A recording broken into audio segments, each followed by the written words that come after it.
There you are. Okay. So, thank you. Okay, it is 2 p.m. This is our City Council budget work session. It is Tuesday, May 19th. We will start out with a public comment period. If you have public comment to make, please step up and clearly state your name. David Baldwin. This is probably my 10th budget hearing that I have sat through here. I've attended and sat through. Well, for what it's worth, I'm not going to sit through this one because I have to. I've looked through the budget, and I think this is not a criticism of staff, but I think this is a budget without much validity because we have no way of understanding what our income is going to be. And so we put something together right now that's going to meet the state requirements, but I think we're going to see the next 6 months to 9 months in this fiscal year a lot of unexpected problems we're going to have to meet with augmentation of the budget going forward. The one specific question, so there's in there, I would, I guess question some of the projections on the amount of income we're going to have, but I can't do that any better than the staff's already done. The one thing that I can ask that early in these discussions in the first item, if whoever's going to do that, I think Doty's going to do it, would advise us whether or not the C-tax projections specifically, because those are typically provided by the states, are come from the state. Are they an estimate? What's the validity of those? Because in the past years, we have gone into budget discussions with, this is what we think the state's going to say, or this is what the state's going to advising. I'd like to know how this compares to past years' accuracy of projection is, because that's going to make a big impact on this closing year's budget for in-balance budget, plus what we're going to have income for next year. So that's my comments. Thank you. Thank you. Okay. Do we have any other public comment? Okay, do we have any? There are no e-comment. No e-comment. Okay, thank you. Okay, we'll start with our administrative item 2.1, which would be consideration of introduction, review, and discussion of the proposed City of Mesquite proposed fiscal year 2020-2021 fund revenues, expenditures, and proposed city department budgets to include staffing, organizational issues, budgeting and taxing philosophies, transfers, fund balance, and capital improvement planning and financing, overview by the city manager and the finance director. Go ahead, Mr. Baker. Thank you. Tyson, if you don't mind. We have a small presentation. Hopefully it's not a long presentation for you. As Mr. Baldwin alluded to, the theme of this year's budget is really twofold. One is maintenance and one is uncertainty. Maintaining operations, maintaining services, but uncertainty regarding expenses, uncertainty regarding revenues. So as we put this together, we have done our best based on the information that we've been provided. We'll talk about some of the sources for some of these projections, where they come from and why we've made some of the assumptions we've made. There are some things that are certain regardless of the uncertainty around us. One, the city has to operate and needs a budget. Two, the budget's due by the end of May by state statute. And we are having a budget workshop today, and there will be a public hearing next Tuesday regarding this. So with that, I wanted to start first with council budget priorities. Back at the April 28th meeting, council established some priorities that they would like to see within the budget. One is a general fund, an ending general fund balance of at least 8.33, a balanced budget, which both of those you have so far. Everyone giving something, that is indeed the case. I'll talk a little bit about how each department gave something, the methodology used in that shared sacrifice. Retain as many employees as possible. We have not cut any positions, full-time positions. There are some part-time positions that have been sacrificed as a part of this process, but that has been by the department head making that decision. Maintaining as many lines of service as possible. We have not cut any lines of service. Some lines of service may slow, but we have tried to maintain every line of service that we possibly can. And we've tried to present a budget that is viable long-term. And much of that is, as was alluded to earlier, depends on where revenues go right here. I will say, in developing this budget, I've tried to allow the departments as much flexibility and autonomy in making budget implementation decisions. In other words, department heads were given a budget amount. They had to work towards that, specifically for service and supplies. Throughout the course of the year, there are going to be changes. Departments will be able to make those adjustments as our organization adapts to a post-COVID-19 reality. So, strategic plan priorities. You're familiar with these 6. I don't need to read them, but just to emphasize, back in January, council set these priorities, staff started working on them, and then COVID-19, I guess you could say, upset the apple cart a little bit. That said, this summer you will see agenda items continue relating to these priorities. Staff is committed to doing everything possible within this budget to help advance these priorities. If something extraordinary comes up that would advance the goals but is not within the budget, staff will bring that to council for consideration. While the priorities remain the same, the original approach anticipated in January for accomplishing these priorities may need to be modified. For example, in order to have tourism, people need a place to stay. Right now, it's unclear when the local casinos will reopen. On a related note, it's also equally unclear when it will be appropriate and comfortable for individuals and teams from outside Mesquite to travel to Mesquite and participate in tournaments and events.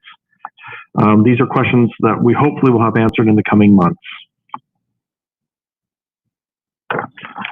So let's kind of get into the guts and feathers of the budget. I apologize. I'm doing this for the benefit of the public. I know some of you have already been through this as council members. We've had a chance to visit. There are 2 parts to your budget document that you received. There's the state budget document, and then there is the appendix. The state budget document in years gone by, people have asked about this. Well, what's the state budget going to look like? This is it. It's a very compact, very dense document. Contains all the same information we have in our regular budget, but in a slightly different format. We're going to be using both of these today. As you go through, you'll see different departments, see different revenues, and they will correlate to what you traditionally see over here in the more detailed layout. I do want to talk about a couple of things within the state budget. One is, if you look at page 15, we'll just start, I'll just use that as an example, has columns 3 and 4. It says budget year ending 6/30/2021 has tentative and final approved. In the format you're used to seeing, it has tentative, city manager recommended budget, and final approved. Now the number in the state budget right here for final approved is the city manager recommended number. They don't have 3 columns in the state format. They only have 2. So we had to put the recommended one in there. So don't think that that's set in stone. That's just a formatting issue that we have associated with this. So I wanted to talk a little bit about activities within the state budget. The activities are, as you look at a department, we'll take any department has salaries and wages, employee benefits, service and supplies, and capital outlay, and then allocation to other department funds. Salaries and wages are just that, salaries and wages. Within the budget document, you'll see that, and it's the same is true over here. That's items 110 through 120 on your traditional budget document. Then it talks about employee benefits. Those are 130. Service and supplies are 210 through 689. You're used to seeing those laid out in much more detail. In the state, their format, they just roll those up into one line item right there. Allocation to other department funds. Those are some shared costs or expenses coming often from facilities or vehicle maintenance. And then finally, capital outlay is available there for 700 through 899, those numbers. Again, that's rolled up into one item in the state document. Well, I hope as we go through this, we'll be able to work together and follow along. I realize if you're after more detail, then go to this appendix. If you're looking for the more compact view, the state budget has that same information, the same numbers. Everything matches, is just in a more dense format. Let me go through here and just talk. Let me check my notes here. I wanted to talk a minute about how we got to some of the things that we did. how we built this budget. So as we looked at the projected or anticipated revenues in the neighborhood of about $19.5 million, we realized that that was going to be far short of what was actually requested originally back in January when we started this process with staff. The original request was $25.3 million. So that's a significant difference in my mind there. So as we talked about how to close that gap, as we looked at salaries and wages and employee benefits, this budget contemplates a 10% reduction in current compensation as of June 30th of this year, contemplates a 10% reduction there. For services and supplies, what we did is we took a 3-year rolling average. The reason why we didn't use what people requested is that there have been times when individuals have requested more than they needed, knowing that they may need to go back and cut. So it's kind of that negotiation process. We said, instead of going through that type of process, why don't we just take a 3-year average? And so if, just for hypothetical numbers, we'll just use round numbers. Let's say the 3-year average for services and supplies was $10 million. And the department used of that, they used $1 million. That means they have a 10% share of that 3-year average. Then we looked at what we had available for services and supplies this year, which is more in the neighborhood of $6 million. We can get you, yep, approximately $6 million. And we said, okay, if you had 10%, then you get 10% of $6 million now. So now instead of $1 million on your 3-year average, you get 600,000. That was the only fair way we could think of to adequately spread that amongst all the departments to share that sacrifice with everyone. So that's how we determine service and supplies. There's very little capital outlay. We'll talk about what little capital outlay there is in the budget there, but that's how we built it. All right, general fund big picture. We're projecting total revenues of $20,588,417. Total expenses $20,538,005 for a budget surplus of $50,412. Ending fund balance is 10.33%. So we comply with state law there. Budget components on the revenue side. I won't bore you with all the details, but to answer a question that was asked earlier, where did some of these projections come from? Applied Analysis is the firm in the region who has provided the majority of large revenue stream projections. So they've done it for every municipality in Clark County, for the county themselves, for the city of Las Vegas, North Las Vegas, Henderson, for us, for Boulder City. That's where our CTAX numbers came from. The state gave us a number pre-COVID-19 and never gave us an updated number post-COVID-19. They said, sorry, you're on your own. You've got to go somewhere else. And so Applied Analysis stepped into the gap to help us with that. And it is an estimate. Jeremy Aguero is a highly respected individual, but does he have a crystal ball either? No, he doesn't. But these are the best estimates that we could generate based on what he's seeing in the market right now. I will say, depending on what happens, we may have to come back later in the year. We do not have March's CTAX number yet, for example. It's a lagging indicator. It's at least 2 months.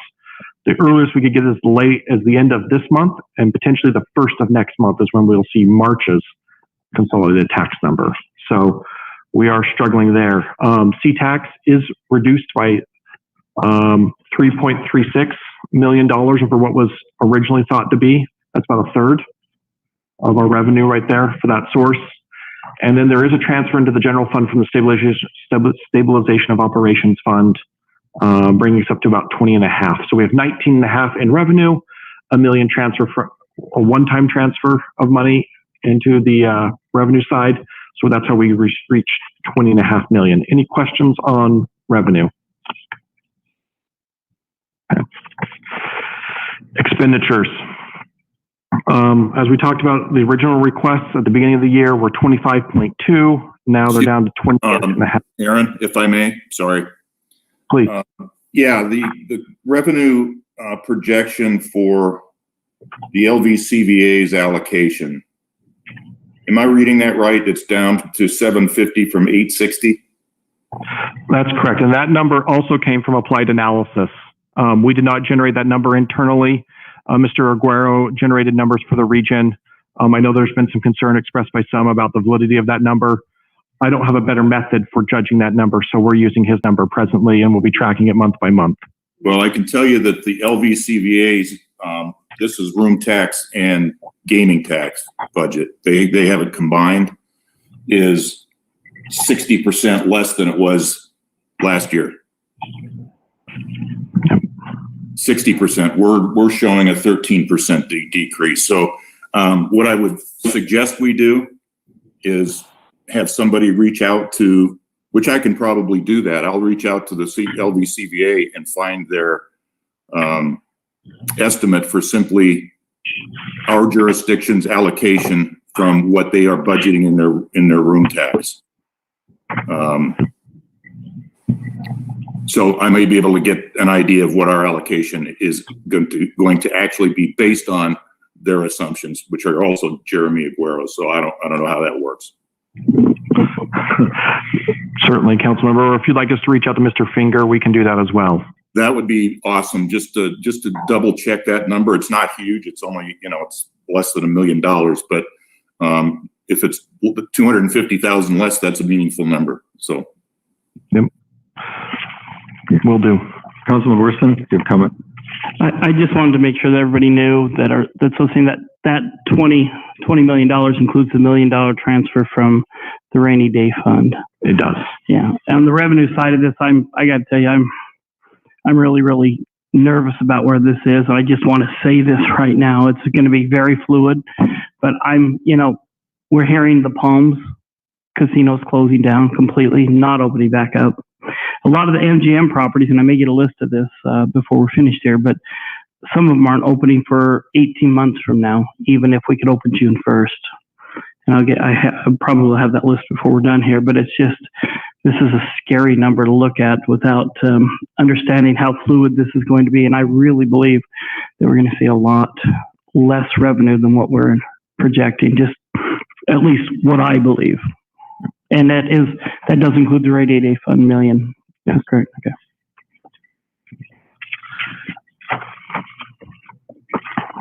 On the expenditure side, salaries and benefits are $14.1 million. That does include a 10% reduction from salaries and benefits as of June 30th, 2020. Service and supplies, we talked a little bit about how that was calculated. Everyone's prorated share of that at $6 million. Transfers, that's $237,500, and that's to other funds that have operational costs coming out of them as well. And then in capital outlay, we only have $115,000 in servers and network equipment there. That's been a much needed upgrade. If those go down, then we are done as an organization until they get back up. So we are working on one spot, I will say, on transfers. Some of that is going to the senior center. We are working on a grant there. And if it comes through, the transfer for the senior center will be reduced by the amount of the grant that comes in. So employee compensation. In this current fiscal year, employee compensation makes up 2/3 of our budget. So it is a significant portion of our expenses and operating costs there. The current draft budget shows wages as of June 30th, 2020. There is a lump sum reduction. It's shown on page 22 of the state budget. You can see it. It's about $1.5 million.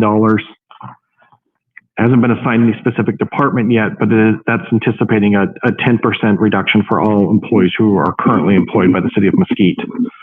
This does not include contractual increases for 2021. We are working with our bargaining units right now to address that. If the existing agreements go into effect July 1, 2020, the city will need to reduce salaries and benefits by approximately $2.5 million for 2021. So next year's raises, in other words, next year's raises cost $1 million. But we need to go down $1.5 million from where we are right now. So in order to, without concessions, we would need either federal stimulus money or a reduction in force in order to make that work. I don't know where else we would come up with $2.5 million.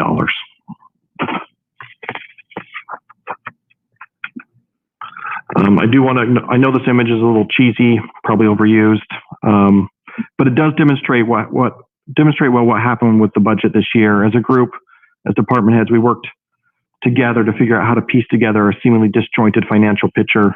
I'm grateful for Dodi Melendez and her intimate knowledge of the financial inner workings of this organization in putting together this budget. I'm also grateful to department heads. This was not an easy task to cut their service and supplies budget and be creative in how they put together their operations to maintain existing levels and provide the services that our residents want. So they have worked hard and sacrificed along the way. I was very impressed during the budget meetings by their commitment to this organization and helping each other. Each one did it a little differently, but they did do it. There wasn't a department who didn't do what they were asked in that sense. So with that, that concludes my presentation. I'm happy to answer any questions that you may have before we jump in. I will say Judge Toon is first because we put him ahead of mayor and council because he has a court date in a little bit. Questions? Just one thing I'd like to add, Aaron was talking about stimulus money from the federal government and the state government. I have a finance meeting every week and we've talked about these stimulus packages just to let you guys know that any of the packages that are available, and they're working on one right now for the local government that are smaller than 500,000, because of course we didn't fall in that.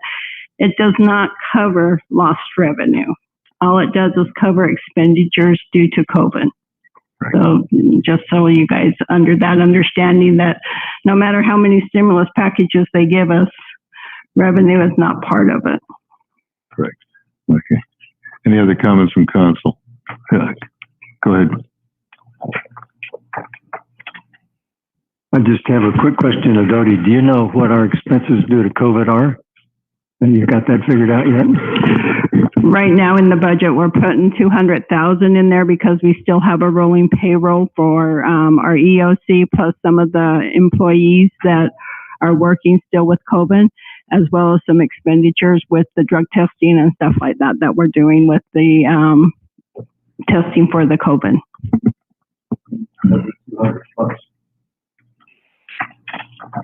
Okay. Judge, you're up.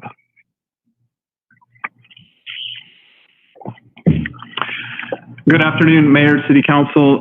My name is Ryan Toon, Mesquite Municipal Court Judge. I'd like to first start by thanking you, Mayor and City Council members, for your ongoing support for our court and court programs. And thank you for letting me, sorry, what was that, Dodi? Thank you. I just wanted to thank you for accommodating my schedule. We have drug court this afternoon. Our city managers asked that I be brief, and so I'm just going to jump into some of the reductions that we've made to our court's general fund budget. As Dodi said, page 17 is where it's found for the state budget. If you're looking at the detailed budget, we're looking at Fund 1051. To reduce the impact on the general fund budget, we're making some changes to how two part-time positions are funded. Our part-time bench warrant position has partially been funded through the general fund and partially through a non-general fund court account. We're going to be funding that position completely from the non-general fund account for next year.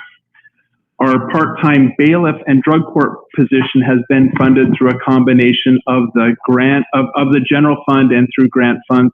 We're going to decrease the impact on the position on the general fund by approximately $5,000 and make that up from a non-general fund account for next year. Another area where we are reducing the impact on the general fund is with credit card convenience fees. Nevada law allows courts to assess convenience fees for people that choose to make payments with credit cards. So we will be assessing a standard convenience fee rather than covering those costs through the court budget. We've made some other reductions to our overtime and reduced our supply budget. There is one area in the in our technical and professional line item, those services. I wanted to let you know that you would see an increase on that line, and I wanted to explain that. Last fall, the Nevada Supreme Court issued an opinion establishing that defendants charged with battery constituting domestic violence are entitled to a jury trial. With a lot of help from city staff and county colleagues, we are ready to meet that requirement. We've absorbed some costs associated in getting ready for that this year. However, there is going to be an ongoing cost for us to work with Clark County Jury Services to send out summonses to prospective jurors. And so we've got a little bit of a backlog on those jury trials right now, but once we're up and going with jury services, we're going to be having those roughly 2 times a month, and we're estimating about 22 jury trial days per year. So you'll see an increase in our professional and technical service budget. With that said, we were able to make cuts in other areas to help reach the numbers that that City Manager had asked us to reach. Do you have any questions about our Fund 1051, our Court General Fund budget? Council? If not, I'll go ahead and move into our special court accounts. Dodie, I believe those are on page 27. If you're looking at the state report, otherwise we're looking at Fund 15 if you're looking at the detail report. And I'll provide a quick overview of those different accounts. Fund 1540 is the fund for our habitual offender or breaking the cycle court program. The revenue here comes from grants, donations, and participant fees. Our revenue and expenditures will be similar to what they've been in the past. We recently found out that our state grant was going to be approved again this year. I want to express my appreciation for your support for this program. A little bit of good news. This past year, we had 6 graduates from our program and several drug-free babies. We're very excited about that. Fund 1560 tracks our administrative assessment revenue and expenditures. We utilize these funds for court improvement projects, training, technology, and audits. So we rely on the specialty court budget in many ways to try and decrease the need for the court to use the general fund budget. Last year, we used funds to cover the cost of our 4-year accounting audit that we're required to have, to add a couple of electronic card readers to have a few of our doors, and to help with some improvement projects to get us ready for jury trials. Fund 1570 is the next fund in that special court accounts. That tracks collection fees paid by defendants pursuant to state law. These fees facilitate our work with a third-party agency to locate and contact people who fail to appear for court. They, as I mentioned, they're going to cover the cost of our part-time bench warrant clerk position next year.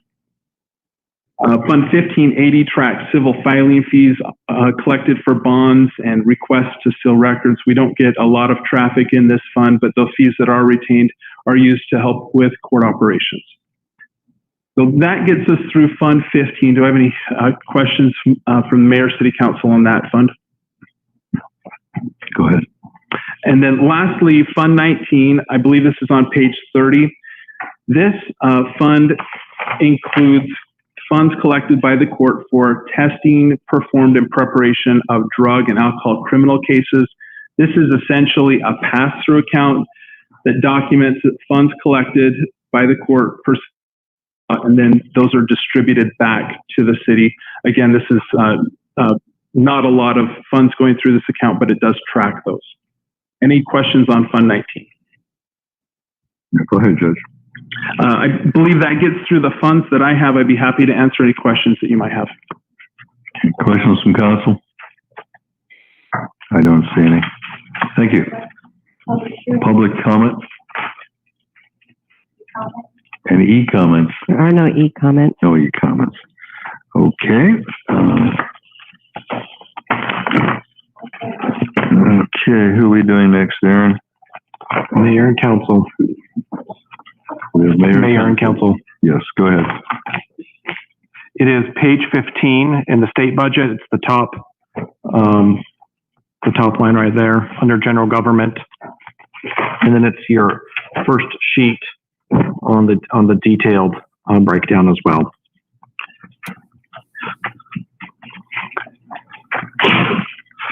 Questions of it.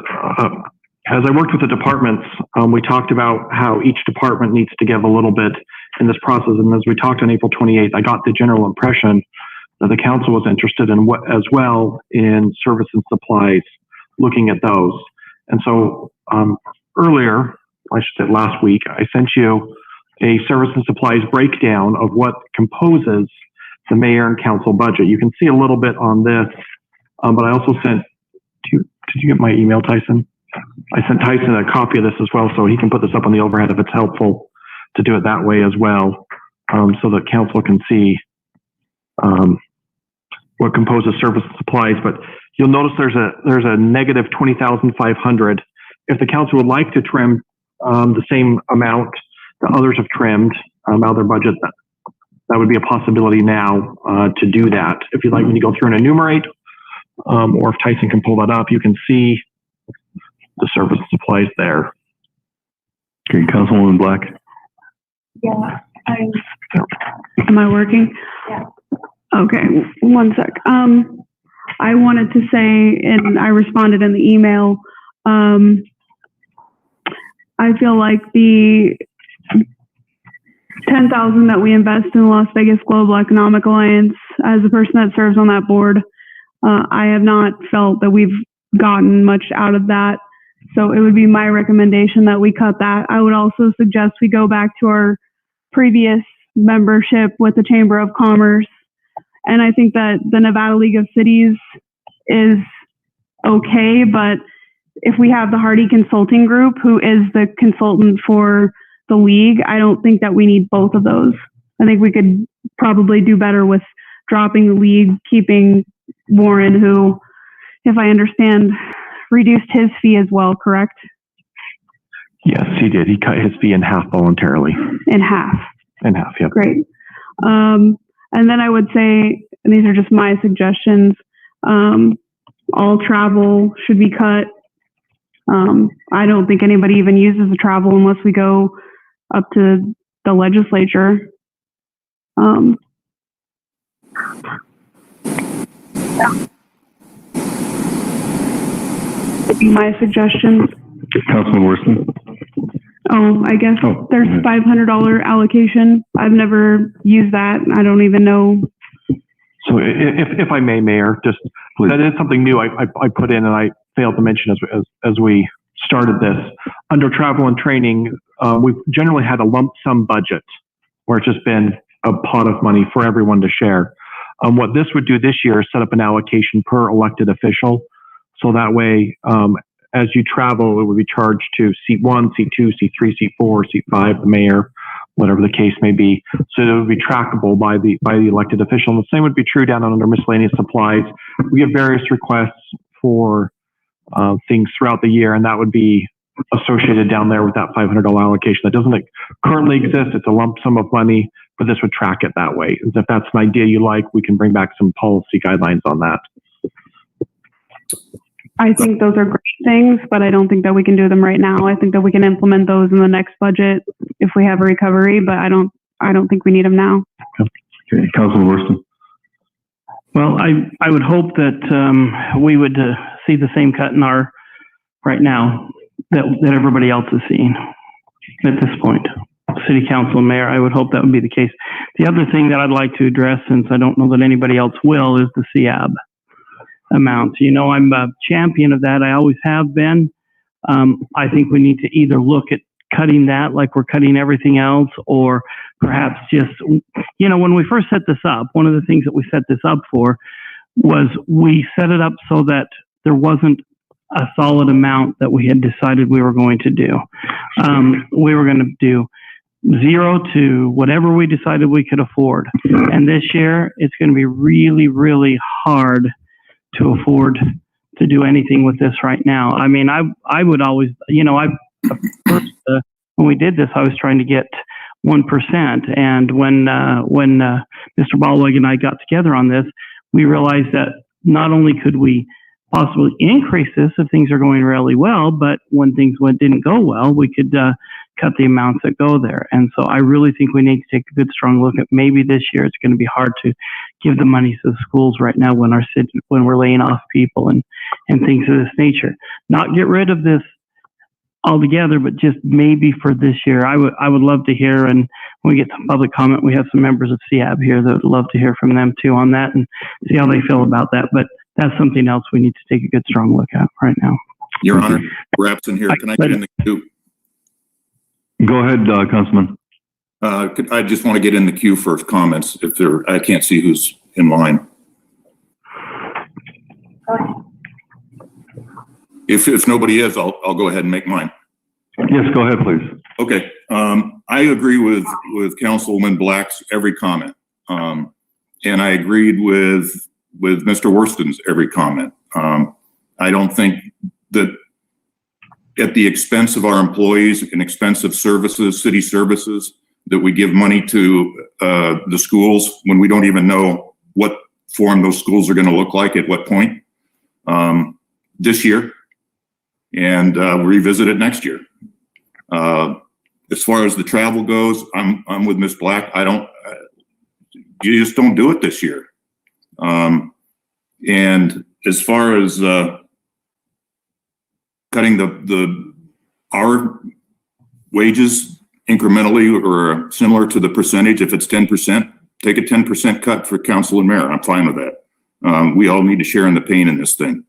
So I am in agreement 100% with both of those comments. Okay, thank you, Councilman. Mr. Baker, let me make my comment also on that. I usually leave it up to council, but I'd like to concur on the Las Vegas Global Alliance with Councilwoman Black. I believe that the Mesquite Chamber, we could bring that down to, I believe it was $3,000 before it popped to $5,000, before it popped to $10,000, to reduce it back to the $3,000. The League of Cities, I don't know if that's negotiable with the League of Cities or if that's a set amount based on our population. I don't know how that's determined. As far as the elected official travel, if you go back over the years, unless there's a League of Cities meeting well out of the city, we don't use very much of that money at all. And I think that could be limited to mileage to, if we're going to Las Vegas for city business, I would think that comes out of travel, but that's pretty minimal through the course of an entire year. I wouldn't think it would exceed more than maybe $2,000 total in the entire year. As far as even the item console photo and miscellaneous needs, I guess I could stay put. They don't charge much for the picture once a year. And the CAB, I hate to see the CAB money go away altogether, but I would like to see it put on a suspension basis where we would come back and revisit it at a set date. It was, let's say, within 6 months, even just at least look at it and see what's happening, because everything is so fluid right now. It may be that we're going to get all sorts of reimbursements from the federal government, and maybe we're going to get zilch from the federal government. But I think we should revisit that item at a later date. Okay. Councilwoman, I believe you're next. Yeah.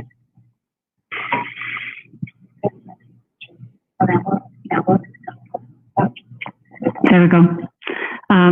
I agree with all of those things. Nobody has mentioned the fact there are the cell phones. I don't think we need to be reimbursed for cell phones either. And, the other thing, I don't think we need any of these things, but something that, I have requested, I'm asking to not be on medical insurance. I've never thought of being a city employee. I'm an elected official.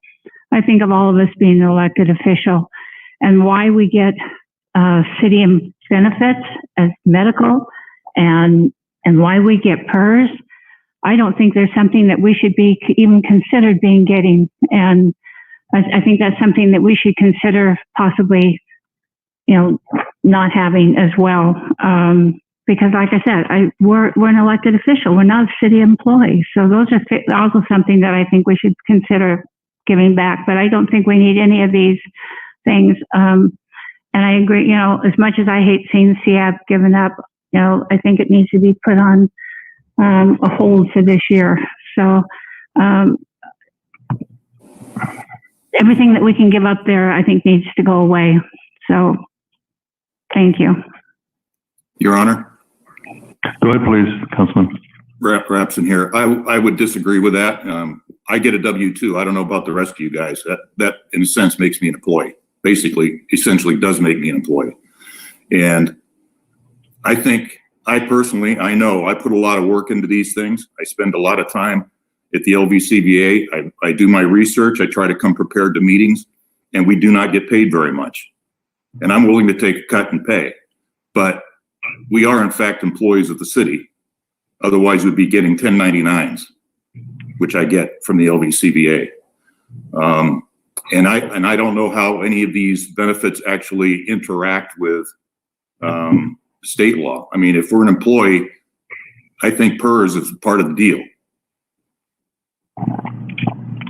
Okay, Mr. Sweden, go ahead, please. Thank you. I don't have a buzzer this week, so I can't buzz in. I don't want to get into the who's an employee, who's not an employee discussion again. I'm not trying to wade into that. But here's the thing: is we do have, there are, and Councilman Rapson is right. There are state laws. We had a council member several years ago who got elected who said, "I don't want to take a salary. I don't want to take health insurance. I don't want to take PERS." And there were state hiccups with that. I can look at that for council so that we can be clear on what is required and what isn't.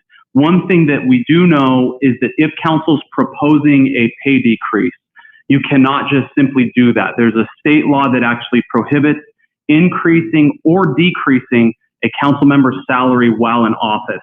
So what would be required, and that's not to say you can't vote on a decrease today, but what would happen for budgeting purposes is that if you did vote on a decrease, I would go back and prepare that ordinance, and it would only apply to the mayor's seat, Councilman Worston's seat, and Councilman Rapson's seat in this next budget year. We would not be able to adjust upward or downward the pay for any council position. That's not to say, and I think we've talked about this in the past, I don't know that it's actually ever been done. That's not to say that a council member who receives payment couldn't make a donation back to the city in a certain amount, but we're not able to actually adjust those pays. So for budgeting purposes, those are your limits on that front. Okay, thank you. We do, by the way, Councilor, we do have an ordinance that was passed last year. Correct. Not raising the pay, it's kind of a technical term, returning the pay to what it was in 2011. Correct. When it was cut 40%. And I think... so we'd have to work within that. That's exactly it. And Yeah. I think interestingly enough, I think that actually only applies to the council members that a pay cut would not affect. So I think the council members, I think Councilman Rapson, Councilman Worston, and you, Mayor, were on council when that was passed. So you have not been able to affect that pay increase. Not me. The new council members have, but if we did a pay decrease, you would see the pay you would continue with the pay decrease, but the new council members would not. So I'm still on the lower end. I want to say that. Right. Yeah, likewise. Yeah. Okay. I have, Councilman, go ahead, please. yeah, I just want to say, I guess I wanted to say before all that I'm with Councilman Rapson on decreasing our pay. I have thought about donating at least a portion, if not all of my pay, if it's necessary to do what we have to do. I also wanted to say, and maybe we'll talk about this later, but our free rec center memberships, I would be happy to pay for mine, and I don't know if we should talk about that during the rec center budget, but I would ask and encourage all city employees, please, it's not many, but I think every little bit helps. And I'm with Councilman Raymaker. I don't use my own phone. I don't use the city phone. I think whatever we can cut out of this, let's cut it. Cut it all.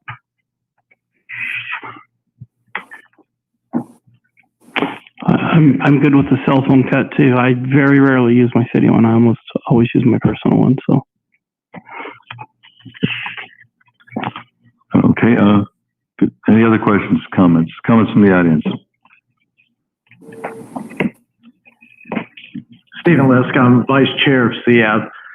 So obviously I can appreciate the position that council is currently in. These are unprecedented times, and I can understand that. But as a CF representative, there are a number of programs that the money we have been able to receive has been funding. For example, temporary tutors at the elementary schools, funding $10,000 to the middle school to go to Utah State for a leadership conference. We met with all council members, and obviously, these are programs that you're very familiar with. So I don't want to say we're fine taking the cut, because from a CF perspective, from a school's perspective, I don't think that that's fair. And obviously, CF hasn't met to make those recommendations. But as a representative of CAB, I can say this money that we were requesting was going to be used to further those types of programs. And there's a lot of things we can be doing.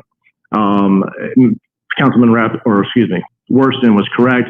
There was always, I know this, switching back and forth.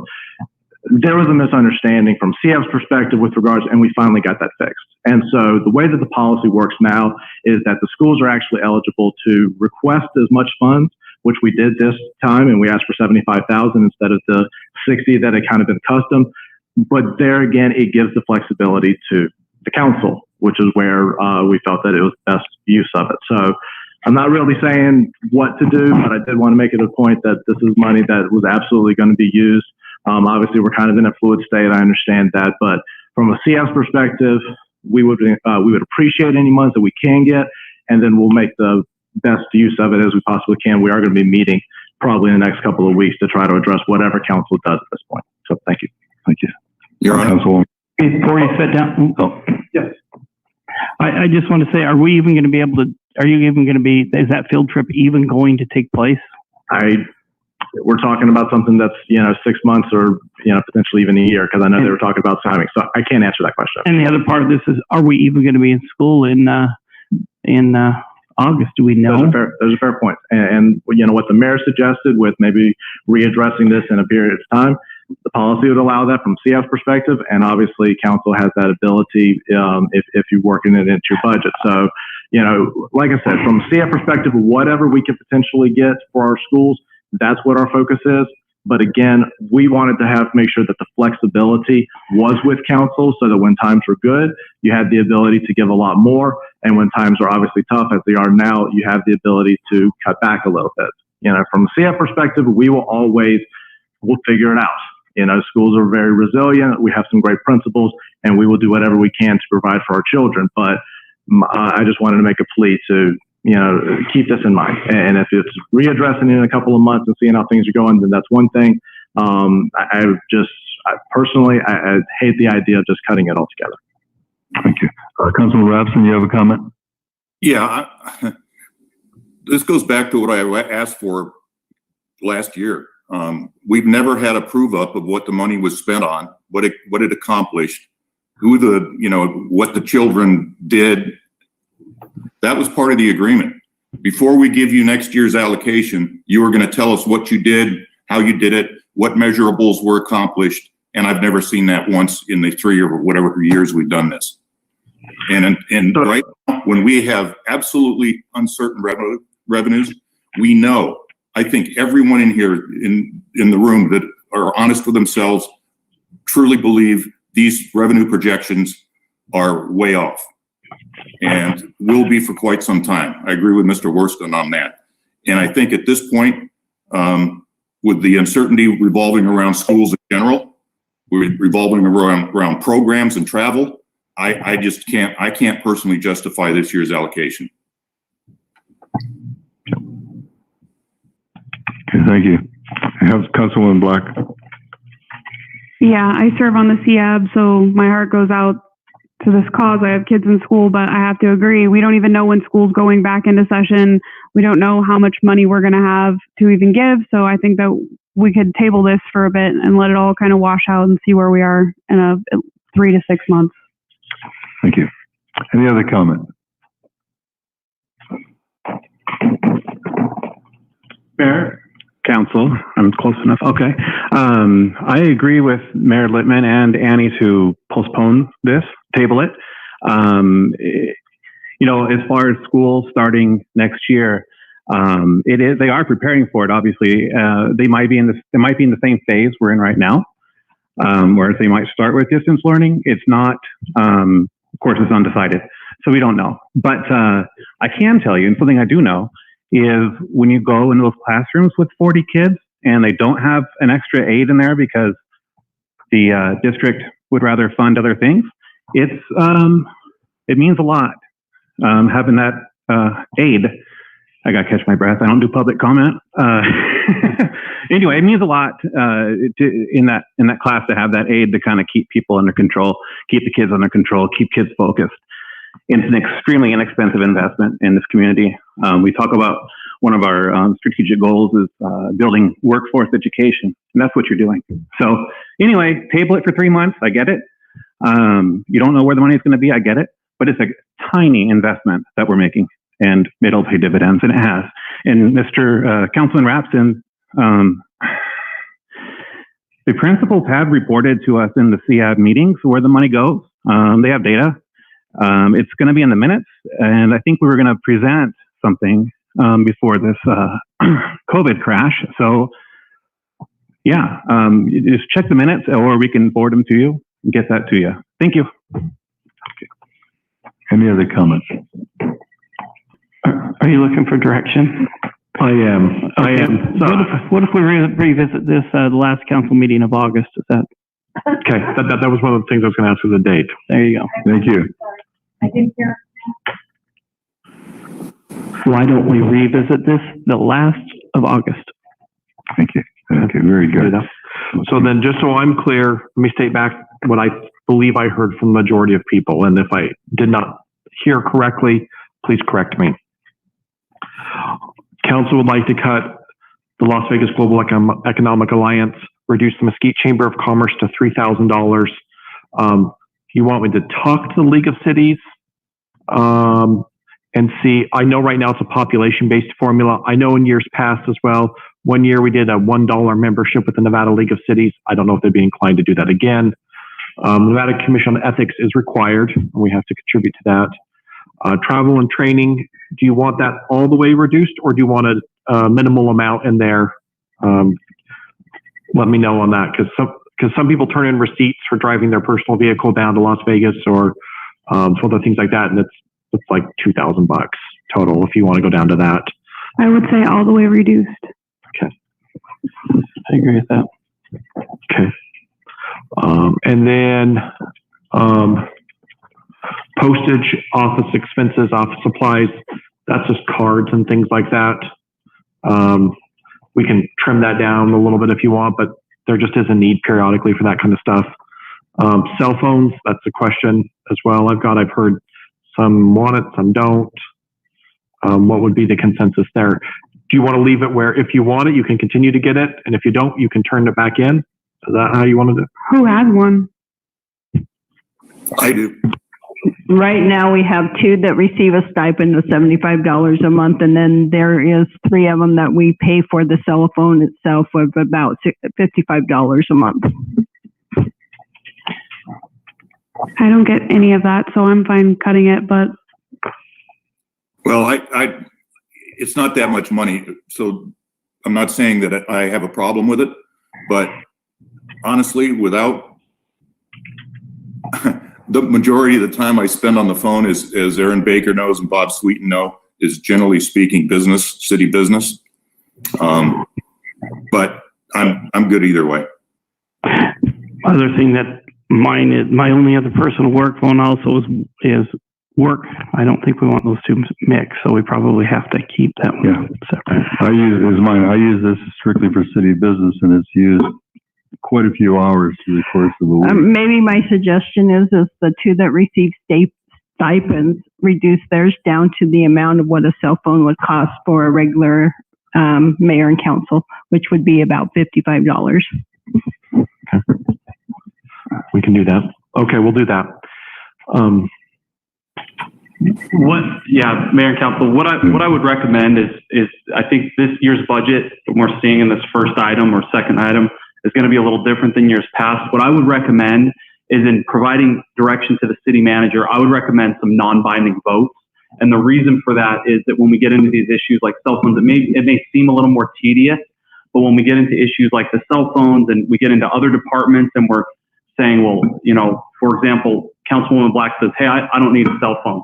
Councilman Rapson says, hey, I'm not opposed to getting rid of it, but I use mine. And the mayor says, hey, I use mine. A non-binding vote will assist the city clerk in keeping proper minutes and also the manager in formulating the council's final budget. Now, the reason I call it a non-binding vote is that obviously if you receive new information from now to the time when the final budget is voted on, you can absolutely change your mind. But I think it's going to be, I can just tell you from past experience, I think Mr. Baker, if we're just kind of going off a consensus, unless there's a clear objection from one council person, and then it's clear it's very difficult to put together that final budget.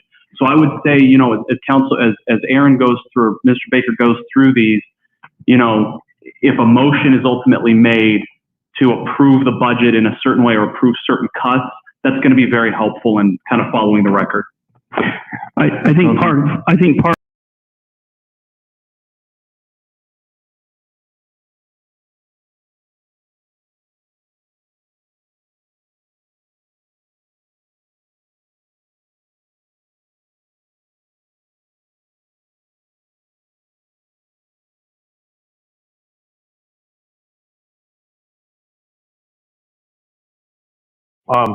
there is the ability as the year goes on to move money between different expenses within your budget. So let's say we get going and we leave the cell phone budget in there, and it comes to January, and you say, hey, you know what, we really don't need that in cell phones. We really need that for X or Y.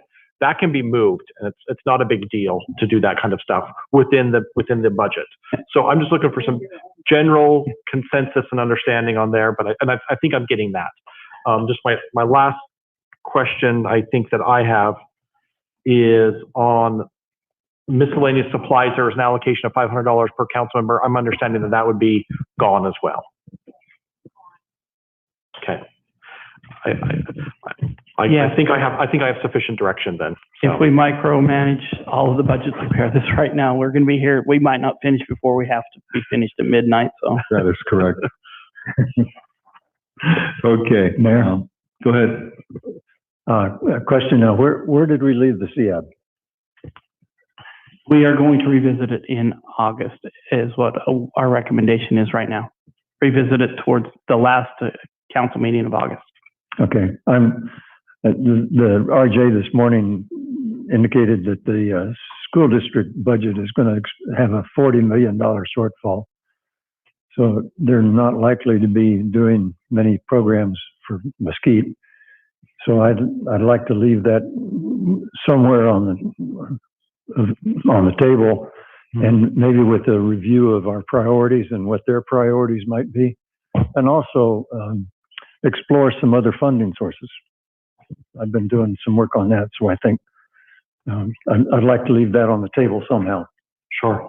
As I understand it, Superintendent Hara is supposed to make a decision by the end of June about what they're doing for school come August. So I think that last meeting in August will work out just fine. We'll make sure that gets agendized there. So I think I understand. I apologize. This one's a little painful, but I needed some general guidance from the council on 1041. So. Okay. Next item. I think there's public comment on that. Did we already do public comment for 1041? We had some public comment. We can have additional public comment. I don't see any. Any e-comment? There are none. Nothing's coming. Okay, go ahead, Mr. Baker. All right, on 1043, I'm going to go through the city manager budgets that we have there. I will start by saying for departments, I give everyone a service and supplies number. I didn't get into the weeds with them of how they allocated. I left that up to them. I think it's very important for department heads to be able to manage their departments. I don't micromanage them down to, hey, you put that in 290 versus 610 versus 310. What I look at is making sure they stay within the departmental budgets. And so I realize and acknowledge from the beginning of this exercise that this is going to change throughout the course of this year. I've told that to multiple people in multiple budgets. I've said, hey, as time goes on, you may need to pull some money from here or there within your budget and shift things around. And that's fine. I understand that. But please, everyone did put in their best efforts. I don't want you to think that we gave you a half-baked product, because we didn't. But I just want you to know that this is a moving target. So within the city manager's budget, we cut out some travel and training and office expenses, reduced down some other miscellaneous things that we have in there. And we've gone to a very minimal budget there. So any questions on that? It's a pretty skinny budget. I do want to give a kudos right now. Shannon McFeeters is new in this budget, and she is doing a marvelous job. She has brought us tens of thousands of dollars in grant funding and continues to do a good job. We've got an application in for COVID reimbursement from FEMA. She brought in $31,000 additional revenue to the senior center. She's working on some other funding sources. She's taken over CDBG for us. So we're grateful to have her on board there and doing a good job. So that is 1043 there. 1082, the museum. I'm going to do this since Ms. Redondo is gone today.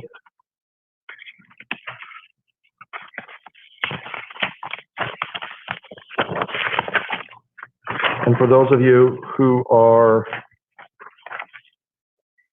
using the state budget, that is on page 21.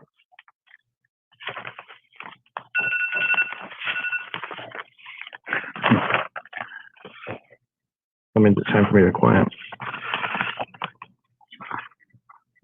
We've reduced down the service and supplies there. I will say I've been pleased with the current museum coordinator. She's done a great job in trying to bring in additional revenues. You can't see that revenue directly there in the expense budget, but she has done a great job there, and Janice has some additional ideas there for the museum to help improve things.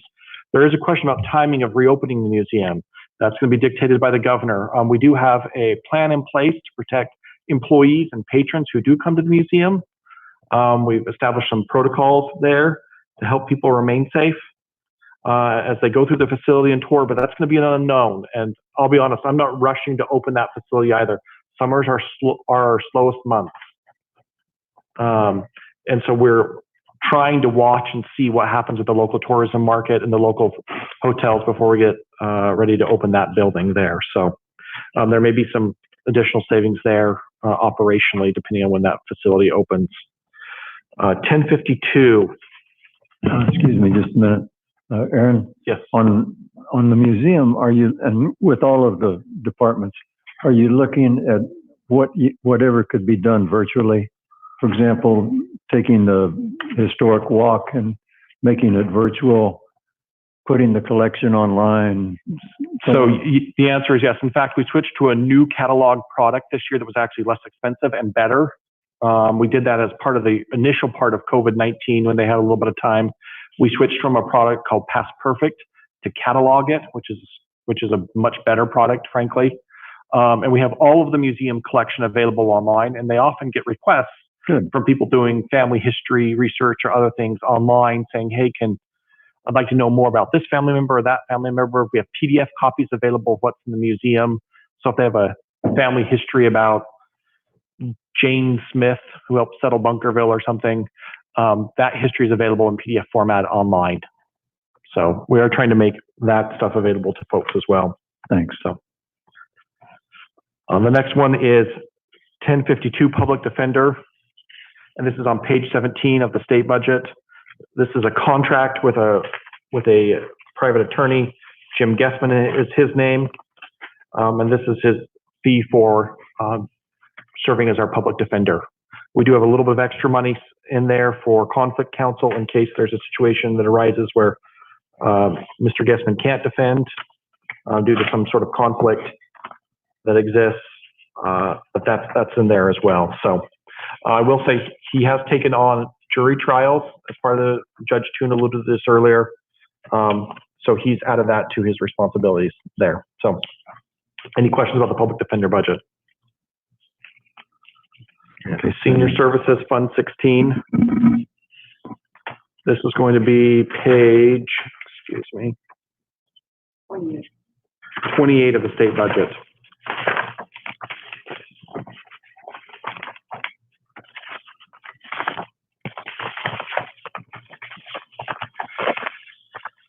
This layout shows the more traditional kind of profit and loss that people are used to seeing in some funds. It shows all the revenues coming in. Like I said, we're going to be up this year by $31,000 in grant funds. And additionally, we've received a lot of donations from people coming through our drive-through service at the senior center. The state's been very generous. We applied for the funding and we're pending approval for the state to pay for, they pay for a portion of our part-time help. They're going to pay for the full salary for our part-time help there. So food costs are going up as well. So we're keeping a close eye on this. But if we get some additional funding that we're looking at, it may be that we don't need to make any transfer into the senior center fund this year. So we're excited at that prospect. So any questions about the senior center budget? I'm seeing it. Go ahead. Okay. Fund 25, which is our redevelopment agency fund. Let me find which page it is in the state budget. Page 25? Page 41. 41. Page 41.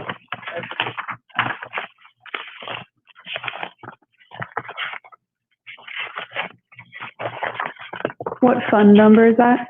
25. Fund 25 on page 41.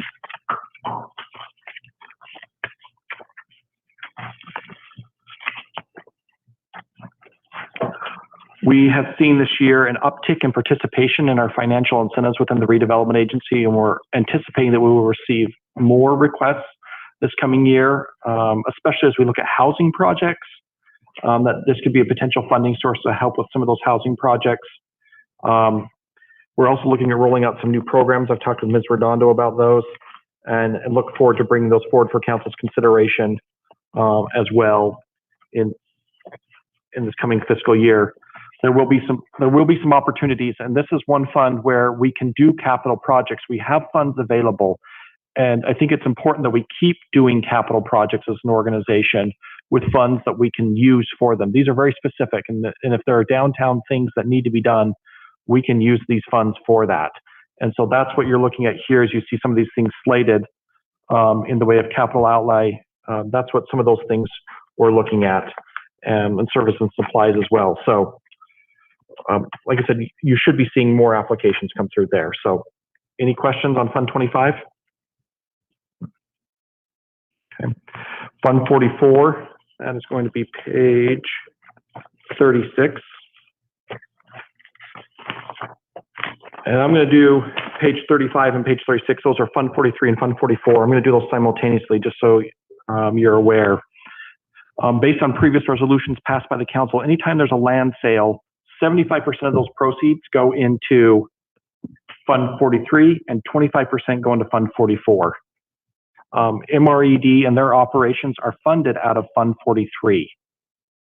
And I guess this is the time to bring up MRED. So they traditionally charge $190,000. In talking with Mr. Tierlink, MRED has offered to reduce their amount, their invoice requesting from the city to $142,500, based on what's available in land proceeds from Fund 43 and from Fund 44. If we're to use both funds and transfer money from 44 to 43, the city would need to only pay $87,500 for MRED this year if the council so inclined. So. Okay, Councilwoman Raymaker.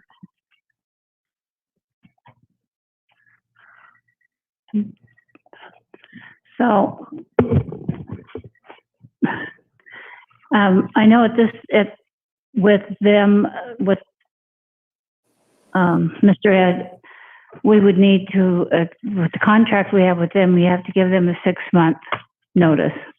I know that we have given you direction to bring something back to us. I believe it's in like September, October, a 9-month thing. Right.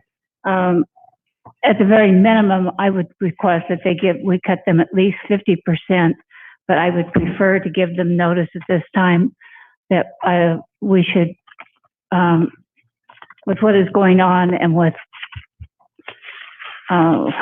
economic development in this town, we need to work on what's local.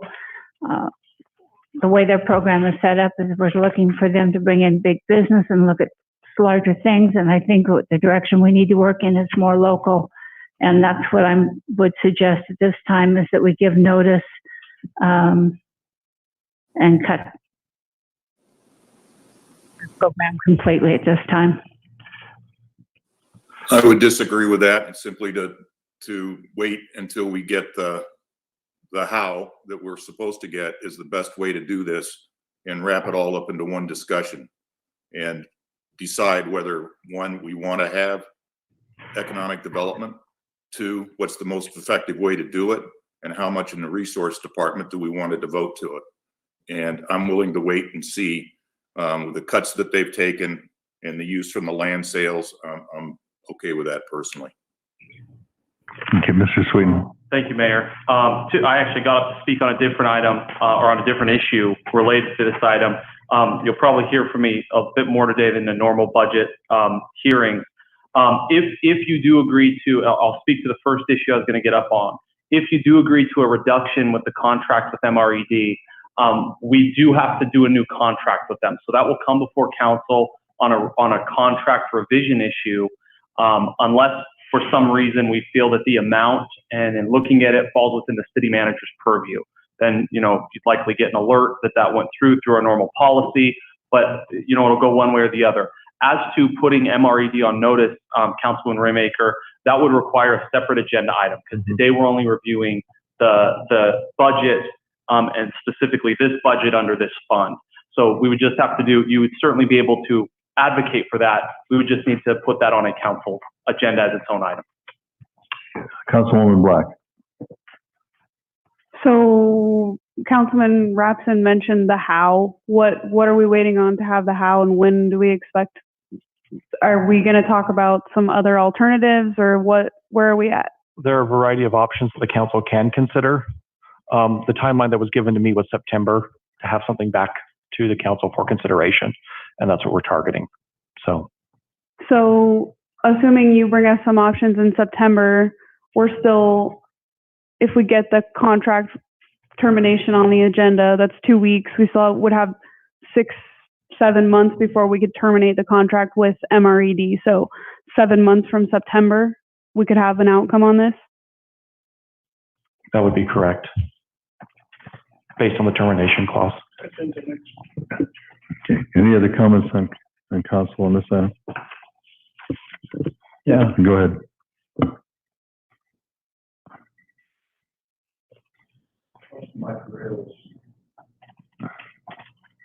Most of my career was in economic development. I ran the state program in Wyoming. I ran several local programs. This debate is not uncommon in local communities. I would say, having been through several recessions with local economic development corporations, this is not the time you don't have an economic development program. You need one now to keep your foot in the door, to keep your marketing active, to keep people's awareness of what we're doing and who we are. I just did a conference call this morning with somebody with the Department of Welfare and Social Services that have some new programs that they're coming out with. And the guy called me and said, "Can we do this with Mesquite? I kind of have the feeling that nobody pays attention to Mesquite, and I'd like to do something about that, you know." And it's that sort of thing. You just need to be in the market all the time. So we need to have the research continuing and the marketing continuing. And in my opinion, it's a real mistake to think about. You might think about taking Colton's offer of reducing the cost, but reducing the program is bad. Okay, Councilwoman Black. I would see how much more they would be willing to reduce their fee. Warren Hardy came down 50%. If we're going to be waiting this out, we're cutting money from police, fire, education, and I'll be honest, I haven't seen that this MRED has been that successful. So I think that we should cut it more. Any other comment from council? Public comment on this item?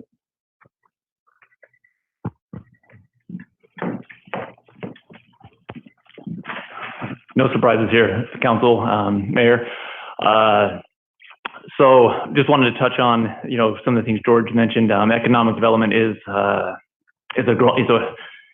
key thing definitely during a recession. I'm seeing quite a bit of uptick in economic development focus towards Mesquite, especially after COVID-19, as we enter in this post-COVID-19 era, where Mesquite is becoming way more attractive than we ever have been from a business standpoint. So right now is a prime time for us to be recruiting these businesses. And so depending on what council decides to do with economic development, just know this is a prime time. We can do some of our most effective work during this recession with getting some of these businesses that are going to be coming back into the United States and also looking to diversify and find options in rural communities. This is a great time to bring them in. So just wanted to touch on that. And then I can also bring anything before our board as well if you guys are deciding that the cut needs to be greater than 25%. Our board is very oriented in the community and being a team player, so they just want to see this community grow, and so whatever means necessary to that needs to take place, and they'll be all over it. So those are my comments. Thanks. Councilwoman. Colton, Mr. Tierlink, are you willing to come down more on your fees? I ultimately will let my board decide where they want to be on that, but we operate very lean, and so our effectiveness is a lot of it is in marketing. So it's kind of a two-edged sword where we can come down on that. That just means less marketing dollars, which is fine. We can get creative. We're going to be getting creative already with a 25% budget cut. So we're going to make work whatever we have to make work. But ultimately, those are just marketing dollars. So as we are out, doing outreach and trying to wave the flag here in Mesquite as much as possible, that just gets harder and harder to do with less and less funds. So you'll talk to them and come back? Yeah, correct. Yes, I can do that. Okay. Go ahead, George. Question. How aggressive or how hard have you looked for grants? I've heard that the LVGVA has grant money, Go Ahead has grant money. I've heard that it's out there for rural economic development. How aggressive have you been looking at that? We look at it very aggressively. Our structure is 501c6. So when it comes to grants, that's not the most favorable structure of a tax, structure, whereas a lot of, because anything that we are eligible for, we go after. A lot of those we get bumped out of because of that tax structure not being a 501c3. As far as funds from LVGA, there are none available to us from them as an organization, but we are always looking for grants that can be applicable to our organization that we can go after and apply for. Okay, thank you. Yeah, of course. Councilman. Mr. Cole, can you Volume. your mic, please? I know there's a grant available from the Economic Development Administration. Is that correct? At least that's correct. Yes, and we've started conversations, and the city grant writer is on that. So we're looking forward to the outcome of what may come from that. the other thing we might look at. I know the C6 is not necessarily the most easily accessible for grants, but we could use this Mesquite Opportunities Regional Fund C3 to go after those and do a partnership deal. Certainly.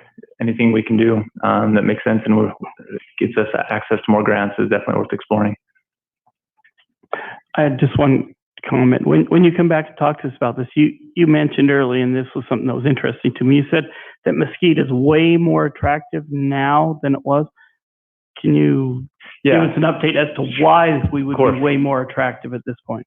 So, as we've seen, our supply chain has been turned on its head. It's a complete mess, and the just-in-time model in particular has been turned on its head as COVID-19 has disrupted everything, and so businesses are looking at a just-in-case.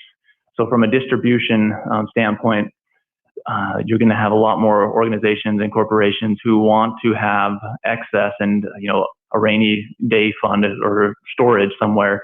And what that means is more distribution centers in more diverse places where they can hold that, because right now the companies that are thriving in this downturn are those who had those warehouses and had those materials stocked. And so we already are seeing an uptick in that, where these companies are looking for options of where they can strategically locate these distribution centers. And then we're going to have a big push on onshoring. And I think that's also going to come from the federal level, from a standpoint of national security. So as these companies are coming back into the United States, the rurals are going to be, ones to gain. I think obviously a lot of will still go into the larger cities where they have to, but because of, again, the nature of COVID-19, the rurals are just a lot more attractive, especially those rurals that are in close proximity to larger surrounding cities, which Mesquite is, being right there next to St. George and Las Vegas. Go ahead. Was there another question with that? No, yeah, anything else we can discuss when you come back? That's why I was just kind of heading that way, so you were prepared for that. Sure. And then just kind of following up on that, I mentioned there's an uptick, and what that is companies who have overlooked us in the past, in the last month or so, have reached out and, started dialogues with me where they're looking and considering Mesquite as a location for business where, prior to this, they hadn't been. So I'm optimistic, very optimistic, that this is going to continue to trend in our favor in the coming months as we come out of this recovery. And then, yeah, I'll be in touch. Just let me know when that's going to be agendized, and I will have answers back from our board on what we're going to do, as far as, additional offers potentially on budget. There's a public hearing next Tuesday, May 26th. Okay. I will report back then. I'll plan on reporting back then at that time. Thank you. Thank you. Go ahead, Mr. Baker. All right. Then let's do Fund 30, and that is on page 33, and then we'll do Fund 31, which is on page 34 of the state budget. Fund 33 was approved last council meeting. It's a grant administration fund. I'm actually really tickled to see this fund. I've talked to several department heads. They're excited to see this fund established as well. What it takes is it takes grant revenue and grant expenditures out of the general fund. So you've seen in years gone by in budgets, kind of some yo-yoing of salaries and benefits and expenditures, and that's due to grant positions being within that department. What this will do is take those expenses and that revenue and put it here so that you're able to match them up. So there'll be a set revenue and expense set up side by side for each grant that comes in, so you can see dollar for dollar where that's going. What you see on page 33 of the state budget, this is just an example from the attorney's office. They'll talk about this a little bit more, but we took some of those grant funded. We know we have a grant coming in for the attorney's office. Like, is it VAWA? VOCA. It's for the VOCA grant. We know we have that grant there, and then we have the associated expenditures below, so you can see that. You're going to see a significant drop in salaries and benefits in the attorney's office. That's because those have been transferred now into Fund 30 where they belong because they're grant funded. Please. Also, just so you know, we do not put grant money into the revenue or expenditures into the revenue until we receive the grant award letter. So it is not budgeted. So during the year, you'll see us come forward with new grants, and we're asking you to go ahead and approve those. And when we do bring forward new grants, you'll also see this kind of exposure on that grant backup. You'll see the revenues and you'll see the expenditure side of it. And then Fund 31, if there's no questions on that one. Fund 31 is our COVID-19 Special Revenue Fund. We don't show anything in there because we have not been awarded anything yet. That is pending. But once we receive an award, we will take the expenses that we've already incurred and transfer those expenses into this fund as well. Because those are one time, those won't be ongoing, hopefully. So with that, that is all of City Manager's presentation. Okay, go ahead. What do we have next, Mr. Baker? HR.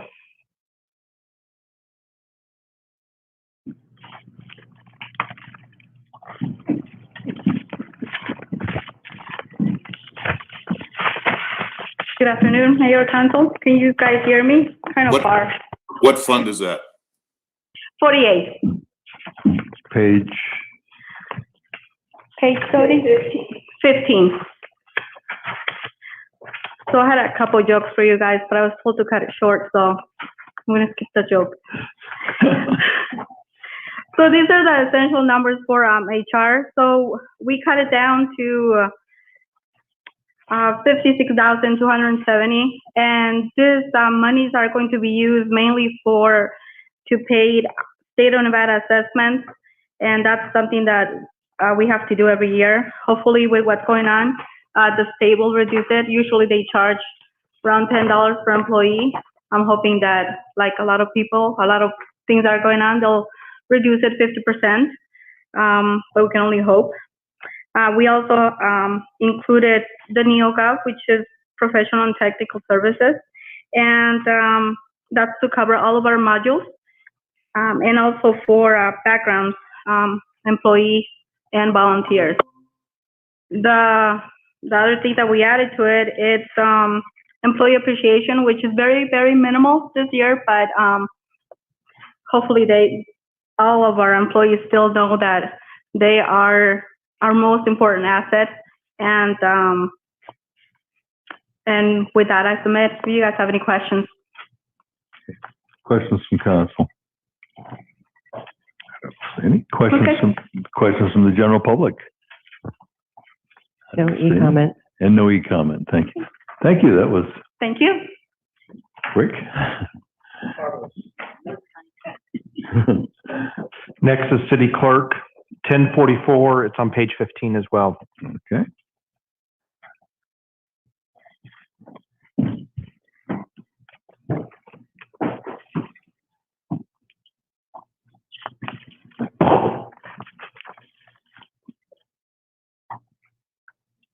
Mayor and council,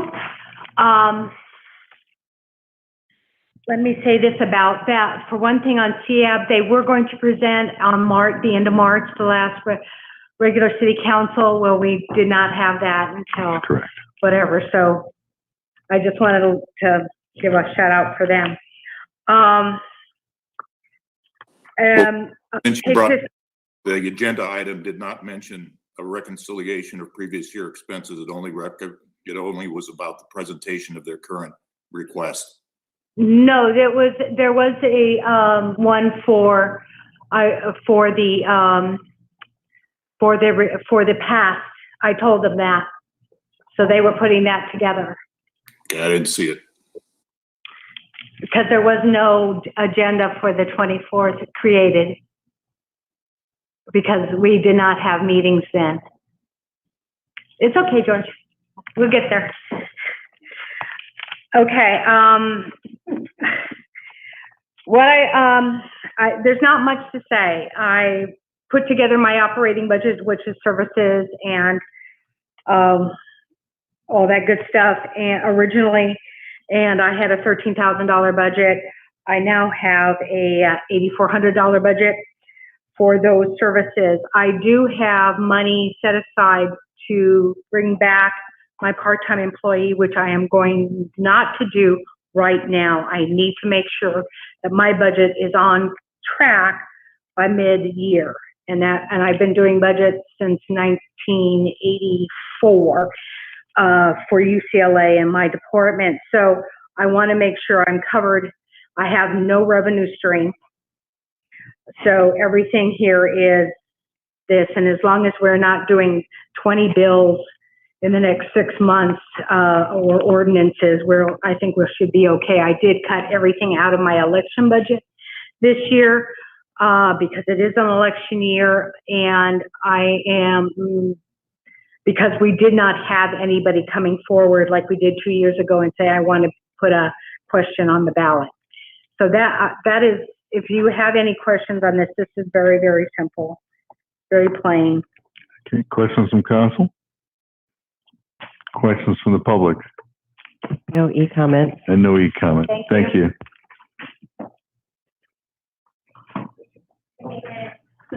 Next is 1050 city attorney. And that is on page 18 of the state budget. Again, that's 1050 if you're following along in the detailed budget. And Mayor and Council, thank you. I'm going to just defer this over to Michelle Reber while she's passing out a document. She'll talk a little more about that, but that was based on last year. Our budget was vetted pretty heavily. And so, this year there is a significant reduction in our budget. Mr. Baker's already spoken to most of that. A large part of our budget was grant funding that Michelle got for us. And then the other big reduction in our budget I just want to mention before Michelle kind of takes over is this is the first year in as long as we've had a city attorney at Mesquite that we have not utilized outside counsel funds in any way, shape, or form. That was the goal in moving over to this other contract with a law firm. And last year we spent about $9,000. That was on cleanup items from the year before. This year we spent $0. So we attempted to be very conservative in the budgeting on that issue. So I'll turn over to Michelle. Okay, so sure. I just gave you a breakout of what our actual expenses are within the GL. So you can just see some of them are court filings, you know, have to renew state bar fees, Clark County bar fees, stuff like that. So there's just kind of a little more of a breakout on our GL account numbers. You'll see that there was a significant decrease in our professional fees, and that is due to being able to handle a lot of the legal issues in-house. And so we've seen that we haven't hired as much outside counsel, so we decreased that. You'll also see Davis and Van Cleve, there was a decrease, $20,000 on that contract. A decrease, we got rid of one of the volunteer phones that we were using for victim services for our volunteers. And then software decrease. So those were our major decreases in our department. And then also you'll see like in the salary and benefits, that decreased because our 2 grant funded positions were moved over, they'll be moved over to the grant fund. Do you guys have any questions? Comments, questions from council? Councilman. Do you, Michelle, I'm not sure, is your money in here for the safe house and the staff and? So those funds are going to be moved into the Fund 30 for our grant fund. Okay. Yeah. So they're not in this. They were last year, and that's why it seemed so high, but they're going to be allocated out into the Fund 30. Okay. I just want to make sure those programs continue. Yeah, they will. Okay. And we were awarded the Boca grant, like Aaron said already. So that one was awarded. So that one will for sure continue. And we usually find out the VAL grant, which is our other employee. Last year was June. Well, it has to be before July. Well, I guess it doesn't have to be with everything going on, but usually it's July that we find out on that one. Okay, good. Thank you. Ms. Melendez. Also, you'll see a $24,000 charge there, and it says BABA or Boca. That is the percentage that the general fund has to cover under that grant. So if you look at the Fund 30, you'll see a transfer for 26,000 something. So what it is they have to cover 10%, but part of this is covered under Michelle's salaries and wages, and the other part we have to do a transfer. So we charge it to that department that has that grant. Thank you. Okay. So I just wanted to, for that amount. So we're able to match like my salary anytime that I spend on victim services on this grant. It's just kind of, I don't want to say made up number, but a percentage of what mine is. We can say like it's a match on that grant. Same with the office rent. Technically we don't pay office rent, but we get a count. I don't even know what it is. Let's say $10,000 a year towards office rent, which we don't really pay, but it's not actual, that full 24,000 doesn't come out of the general fund, but it is like a match amount with everything. Thank you. So, Michelle? yes. I know that your demand for services on domestic violence side is going up. Is there a way that you can increase your budget as that escalates? Not with our grants. No, usually they award us the amount of money that they're going to award us, and we're stuck with that amount. We are allowed to kind of shift things around. So if for some reason we're going to, we'll do away with one of our travels because we want to do, or one of our trainings for the grant, we can allocate some of that money to go directly towards victim services. So we can do like a budget modification with the grants and shift money over that way. We've also been getting donations. I want to say over 5,000 for the last couple months, just kind of getting the word out and stuff. So we've had the community donate to that we could use towards victim services. Good deal. Thanks. Any other comments? Comments from the audience? Any e-comment? No. Thank you, Michelle. Next, we have IT. They are 1047, and they are on page, what was that again? 15. Thank you. Mayor, Council, this is a significantly reduced budget from where we have been. We eliminated all of our travel and training, eliminated half of our tech supplies budget, eliminated our non-capital hardware budget, and then what's left is basically our professional services, which are software and hardware maintenance and subscriptions, which are either under contractual obligation or are required to maintain our work environment. So that's pretty much it. If you have any questions, I'm more than happy to answer. Councilman? We did keep the capital in for the servers, did we not? That is a good thing, because Yep, that's going to be Fund 97. that is significant need right now. We've run out of storage space, so very limited there. Thank you. Any other questions? Questions from the general public? Any e-comment? No e-comment. Thank you. That was the shortest IT presentation ever. Okay. Next, we have development services, and they'll cover some other funds as well. So, page 19.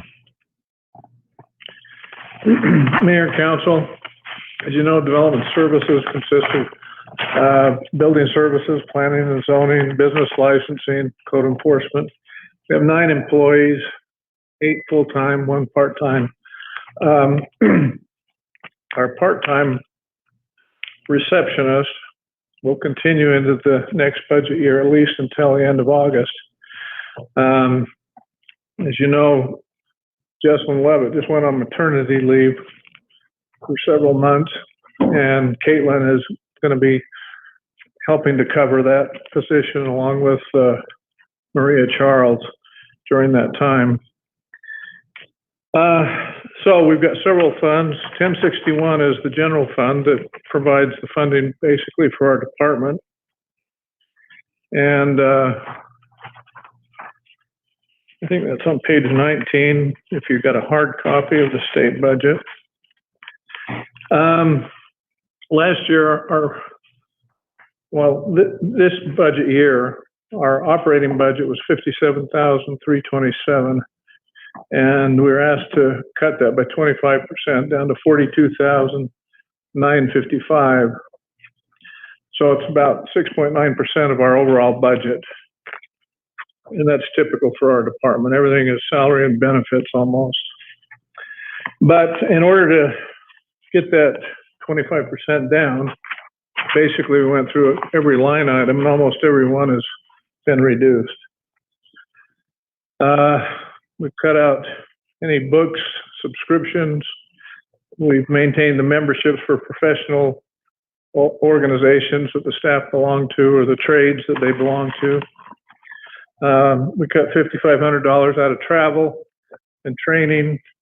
The only training that we're maintaining is online classes that are necessary to maintain certifications or courses that we can take in Las Vegas. Office expenses and supplies cut $3,500.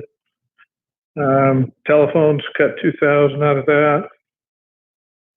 $1,300 out of professional and technical services. We'll reduce the amount of transcription services that we've been using for some of our committee meetings, and reduce plan checks for the building department. cut all miscellaneous supplies. And lastly is our credit card fees. And that's what I want to talk about. We have $6,000 budgeted for credit card fees because we're required to pay the fees when people use credit cards. At least for the time being we are.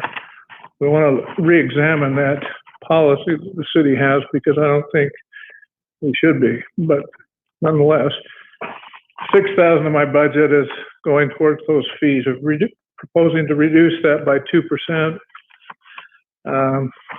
and limit it somewhat until we can review that policy. But in any case, that gets us down to the $42,955, cutting the 25% out. We've got some involvement with Fund 20. That's the Residential Construction Tax Credit, or the Park Impact Fee Fund. As you know, every time a residential permit is issued, we collect a 1% of the value of the dwelling, or $1,000, whichever's less. It's always $1,000 because nobody builds homes under $100,000 anymore. But anyway, so we collect this fee, put it into an account, depending on where the fee or the home was built, which community it's in, and we have a reserved account to hold those funds for future parks. All of the funds in the account, those sub-accounts are building up, and nobody's built any public parks in those communities for some time. So our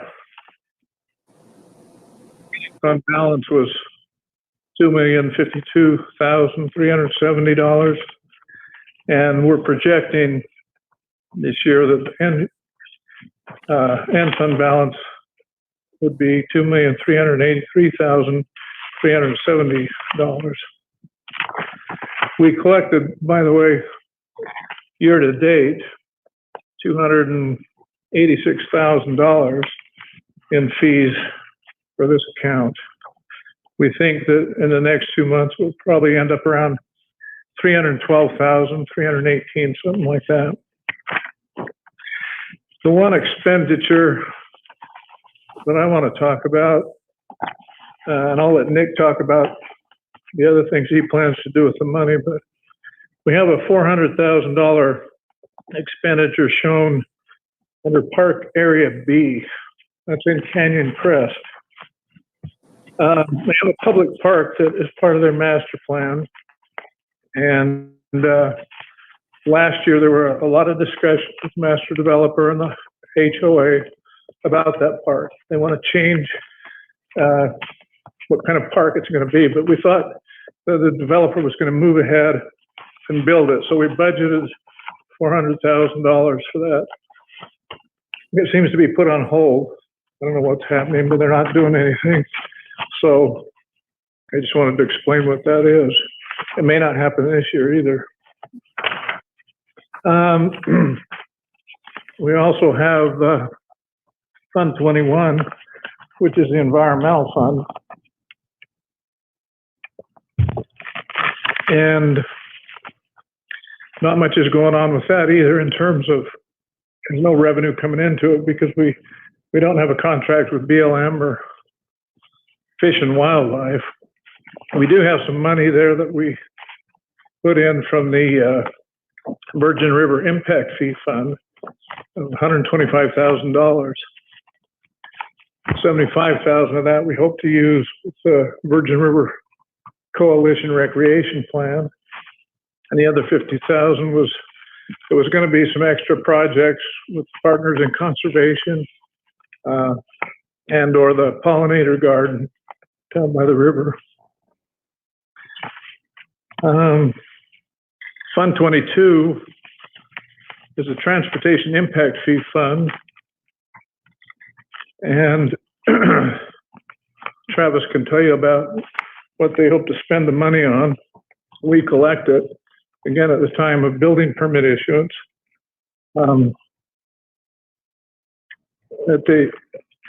Our year-end estimate for collections in this fund is $81,000. And yeah, year-end balance would be $1,110,340.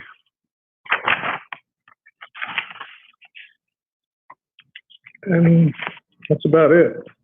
Unless you have any questions or things of note that you want to talk about. Questions? I have a question. Should the environmental and conservation money, would that show up now in the grant funding? If I may, on that one, it will not. And here's the reason why, is because Fund 21 is a standalone fund. It's not in the general fund. And so if it's one-time money and it's for a specific use, we can put it into Fund 21. Our purpose in creating Fund 30 was to get those one-time funding sources that go into Fund 10, the general fund, out of the general fund, so we had a pure picture of our operating budget in Fund 10. So right now we have grant funding that goes in like Fund 16 for the senior center. We have grant funding that goes into Fund 21. In theory, we could all put it into 30 and then transfer it out. If we wanted to keep track of all of our grants that way, that would be another way of doing it that we could. I'm not sure I got the answer. The short answer is no, it's not going to be put in Fund 30. There's your short answer. Okay, Councilman Rapson, you had a question? I did. So, Richard, I'm sorry, I may have just been asleep. There's $120,000 source of revenue in Fund 21. Yes. And then there's $125,000 in telephone. Telephone. 125,000 what? I think it's professional and technical. I think we're off by a line there, Councilman. Thank you for catching that. I think that got entered into the 290 instead of the 310 line. So yeah, Verizon's not going to see that. We'll make sure that gets moved to the 310 account. Well, that makes me feel better about my phone. Thank you. Okay. Any other questions of Mr. Seacrest? Any questions from the general public? Okay. And any comment? None. Okay. Thank you. Looks like Mr. Anderson is up next. Thank you, by the way, on your response on the storm drains. Oh, you're welcome. Yeah. My pleasure. Travis Anderson, Public Works Director. We have in Public Works Department, we have a few accounts that we manage. The first account is for the admin, Public Works admin. This covers, we used to have 4 members in that. We just recently had our offsite inspector took another job with the water district. So now we're down to 4, and me and Brandon are out locating and doing inspections. And so Can if you, you see us around. Can you guys put the fund number before you start? Oh, I'm sorry. 1060. Page 19, 1060 is the fund number. So on page 19, we'll go through the Public Works admin, facility maintenance, streets and drainage, and vehicle maintenance. Anyways, for the Public Works admin, we've seen a few cuts or trimming of the budget, just as everyone else. Our overall budget in the admin section goes down by $4,000.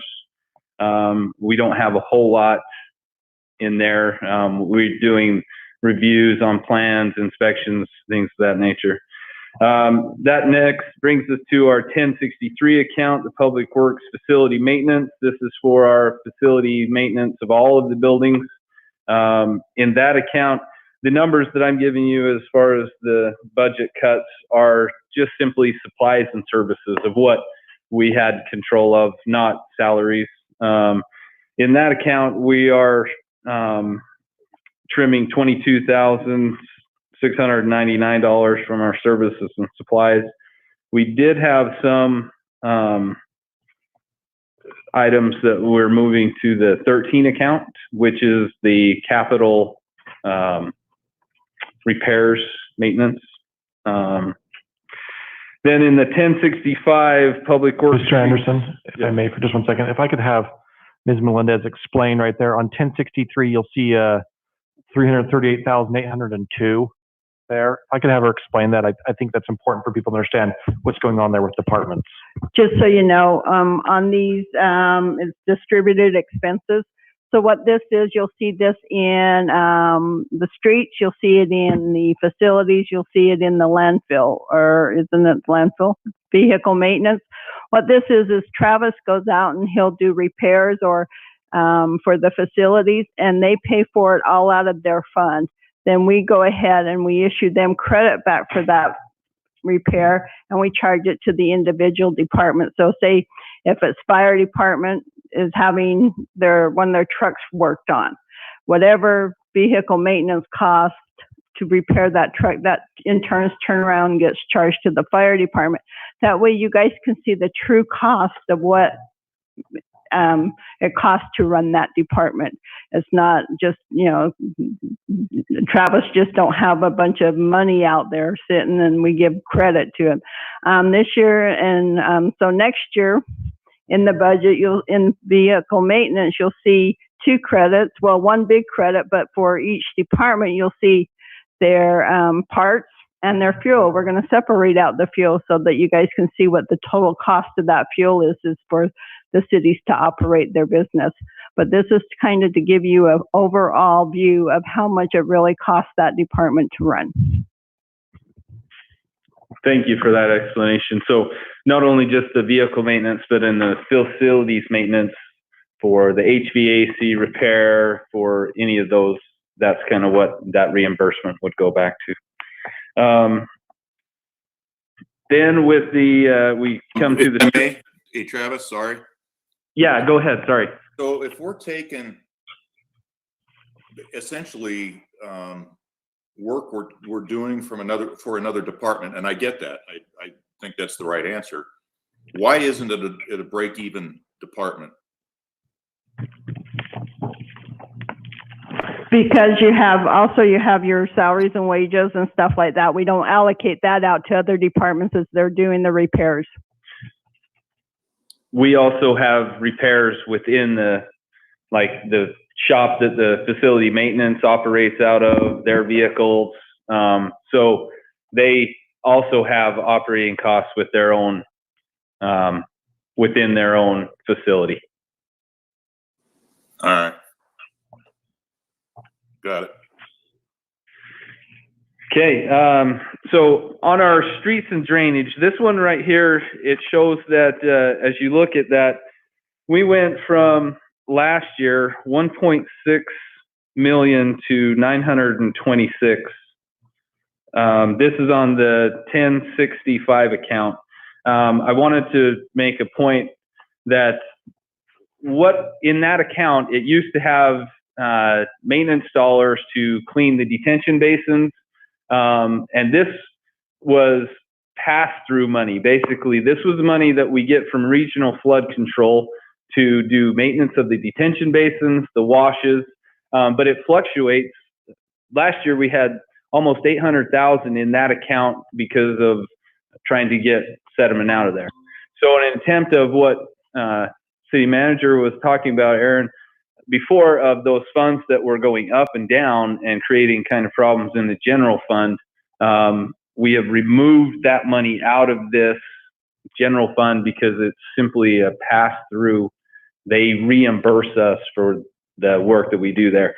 So in this account, we have removed the removal of the sediment for that, and that actually is now in the 45 account under capital and maintenance operations. Travis, in the 45 account, is that where the RTC reimbursement shows up?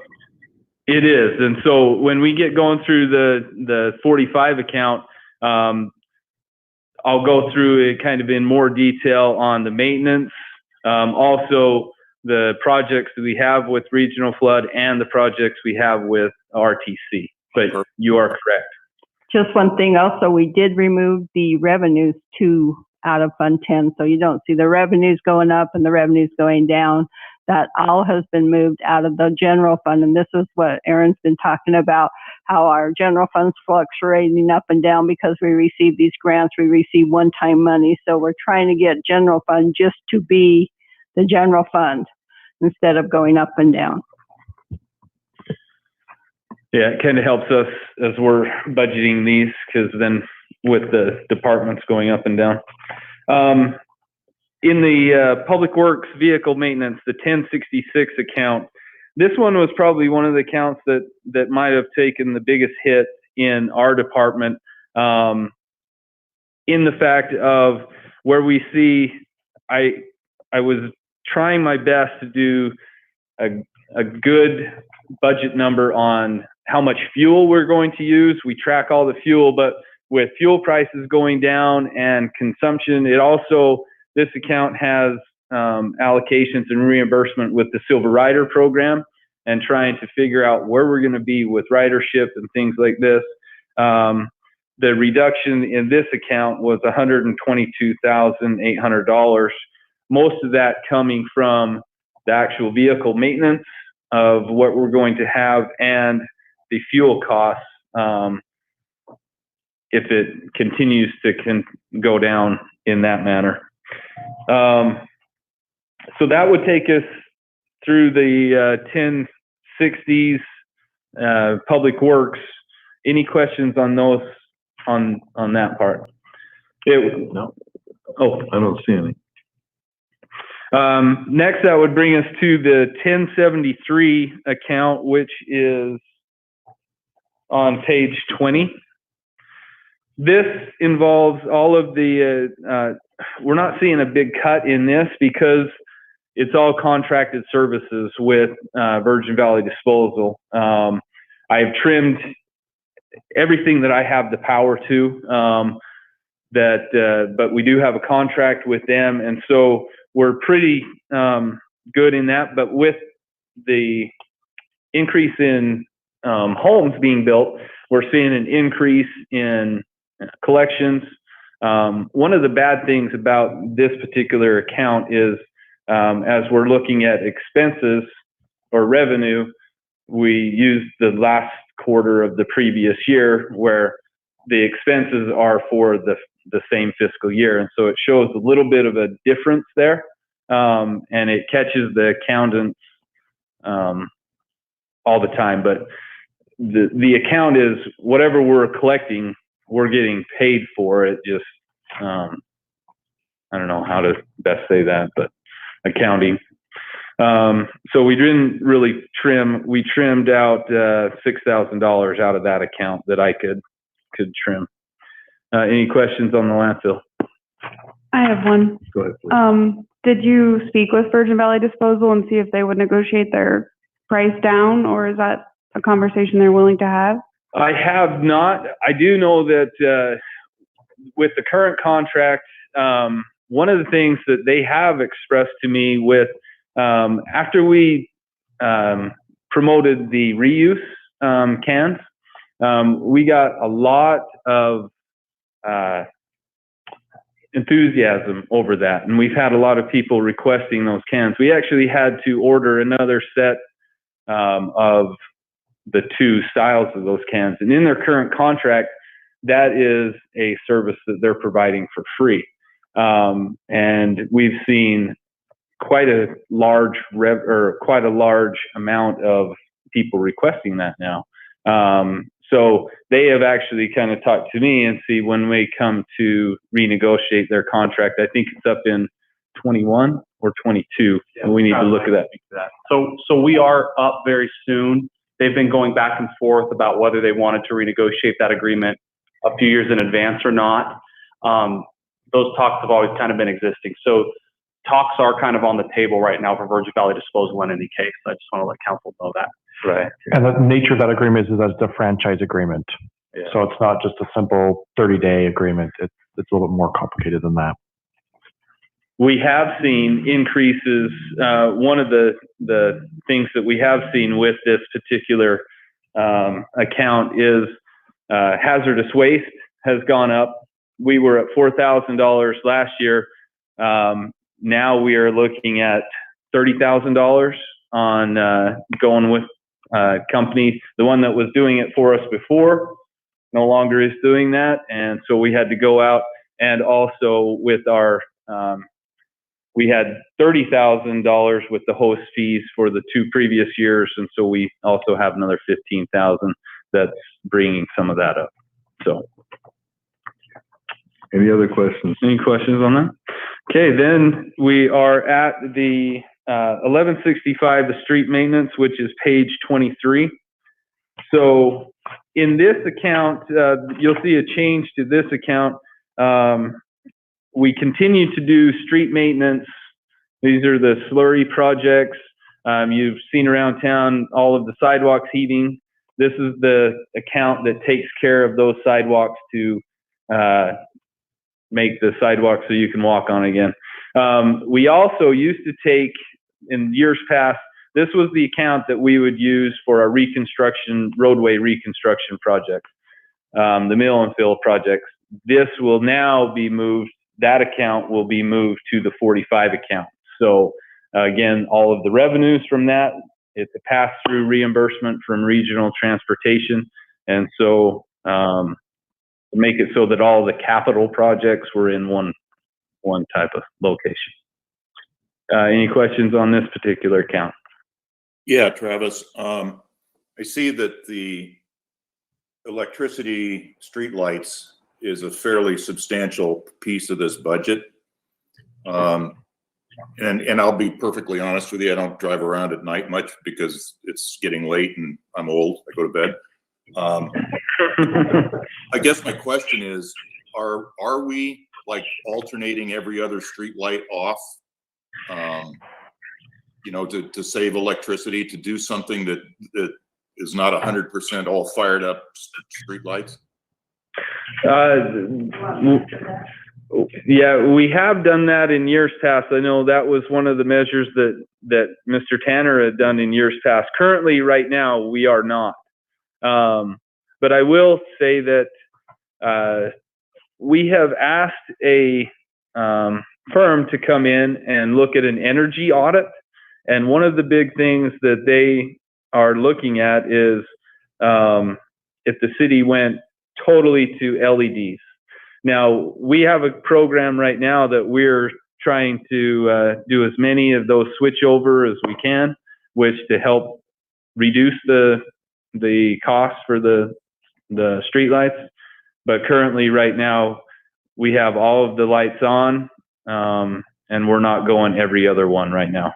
I would like to suggest that we look at that as a possibility, and as well as whatever you guys use, sodium vapor or whatever they are, whatever's up there, when they go out, they're replaced as a matter of policy with LEDs. And also there might be some energy grants available from municipalities. Make sure that we're looking at that. Okay, definitely. I know that some of the folks, comments that we get from citizens is because you do get a different light color from an LED light than the high pressure sodium. And we have had people saying that it looks ugly throughout town where you've got an amber and then a little blue. And so what we currently do, as we see that there's more, we've had more changeover on lights, we'll go and change out a whole circuit so that we're not kind of looking like a hodgepodge type situation, but we can definitely incorporate whatever we need to there. Okay, thanks. Okay, anything else on this particular?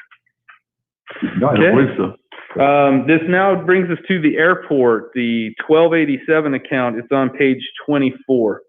The airport special fund, this is everything. It has our contract with the FBO, all of our fuel sales, everything to do with the airport. It also has in our FAA grant program. And so with the grants, we're currently working on a project to rehabilitate the runway. And so that's why you would see this over $4 million. We are reimbursed from FAA for a tune of 93%, and then we take the 6.25 or something of that nature is our portion. So the high number of the 4 million, the majority of that is reimbursed from FAA. I will say that in that account, we have trimmed 54,000 out of that account to try to fall within a budget. Looking at mostly, again, fuel sales and what that's doing to everything. Any particular questions on this account? Yes. If I could make a point, Mr. Anderson's too modest. He won't make this, but he did receive a grant for the airport for $30,000 as well. So I wanted to thank him and his efforts there for seeking some funding there. Thank you.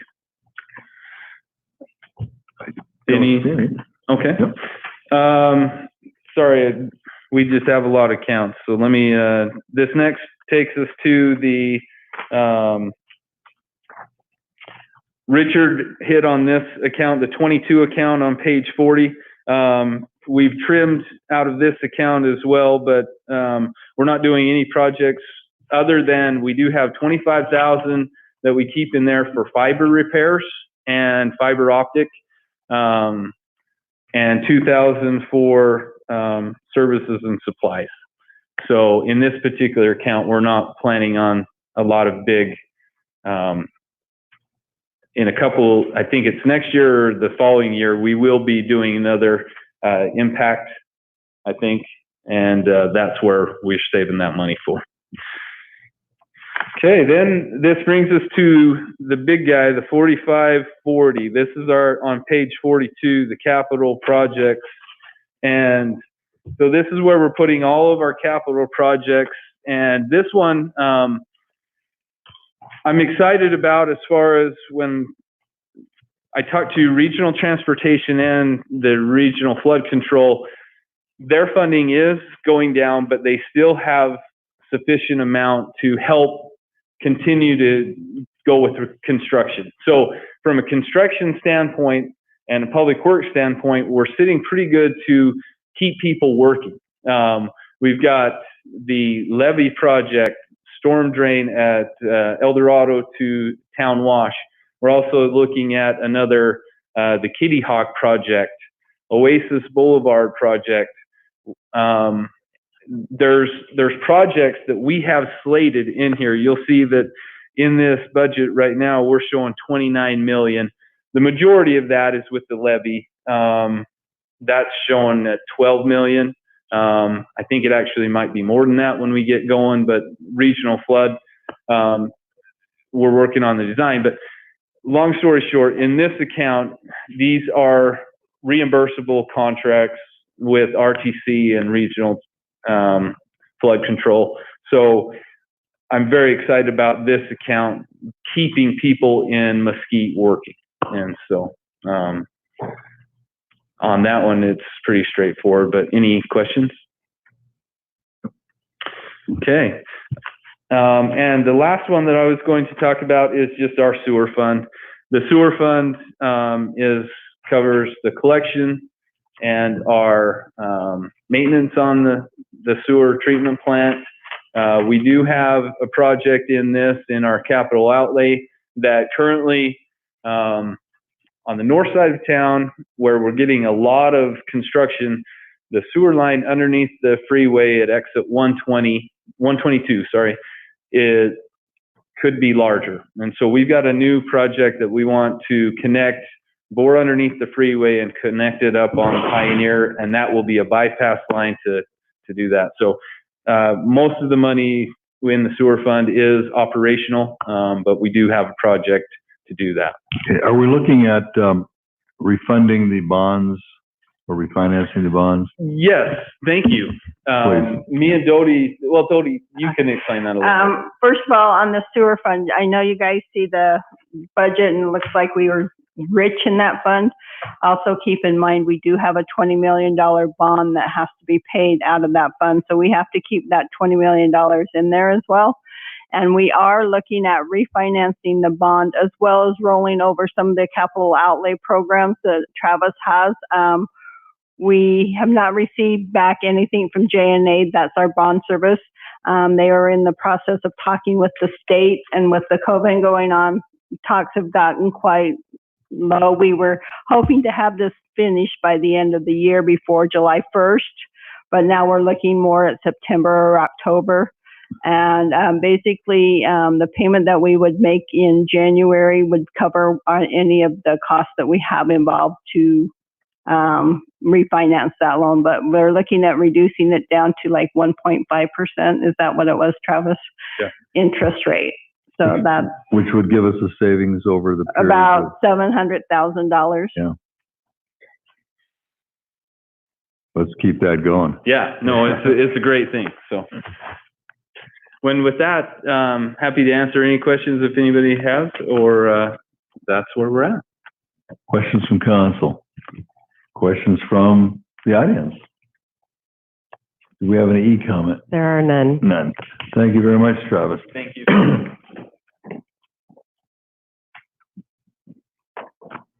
Mr. Montoya, I believe you're up.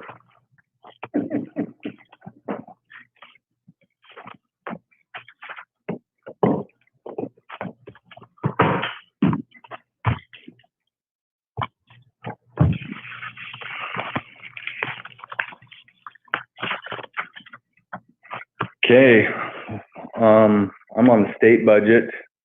We'll go with 1076, page 21. It says 27 on mine, but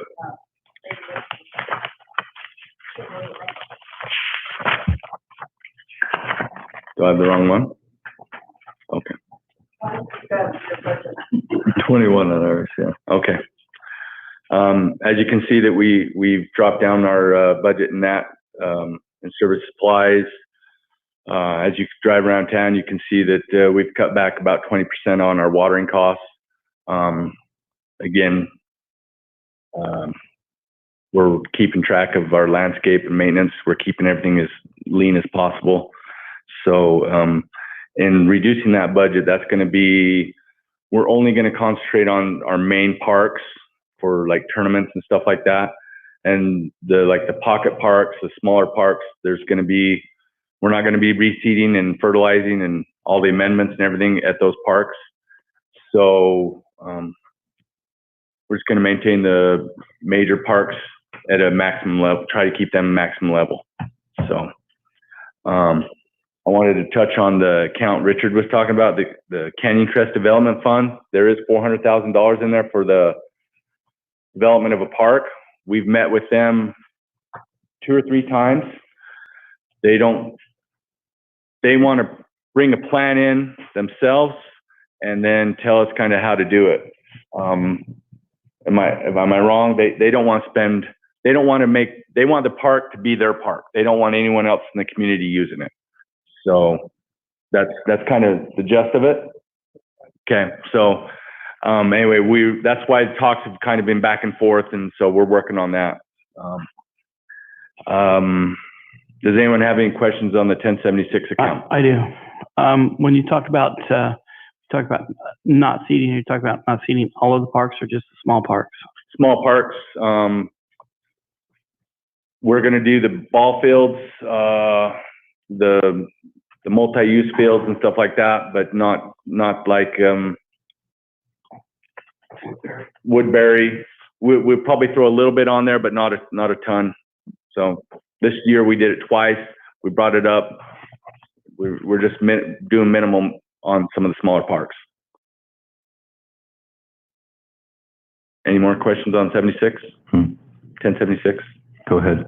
1081. You can see that we dropped that account down. Sorry.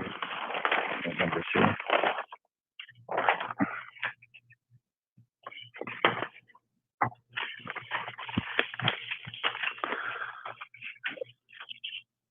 All in all, between 76 and 81, it was about 23% in cuts. As about the 1081 was about 422,000, in cuts. That helps run the recreation center and stuff like that. As you can see, we've sent you stuff in the last week. We sent you some information on fee increases for in 17 and 19 for parks, field rentals and stuff like that, revenues. And then also in 2010 to 2019, we've shown increases in the in revenues of for memberships to the facility. Does anyone have any questions on that? So just so I'm clear, Nick, that 1081 is the rec center. 1081 is the recreation center, yes. Okay.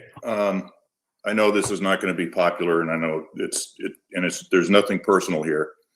I have a very difficult time operating a division in these times of definite economic uncertainty. And I think at the end of the day, after fees and after programs actually almost break even, right? Correct. Yeah, I don't have a problem with that. But the actual rec center itself loses about $800,000 or $900,000 a year. Is that correct? Yes. Okay. So we're pulling $1 million out of a critical rainy day fund to essentially fund the rec center. And I get the dynamics. You can't have and I'm not anti-rec center. I love the rec center. In fact, I think I was the president of the Mesquite Resort Association when we got the funding to build it back in the 1990s. 1999, the facility was built for $5 million. 2.5 came from the city and 2.5 came from the LVCVA. Exactly. And I was one of the proponents to get the 2.5 from the LVCVA at the time. So anyway, I'm a fan of the rec center.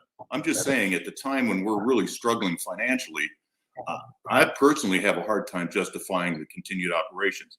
And I understand that there's going to be you can't get it to zero. I get that. Even by shutting the thing down permanently, you can't get it to zero. There's maintenance, there's all this other stuff. But have you done everything you can do to get this thing as low as possible? Because I guess that leads to the second question is, at the end of your budget, and it's hard for me to put this together by going up to the revenue and then back down here to the expense piece. What is the net loss projected for fiscal year 2021?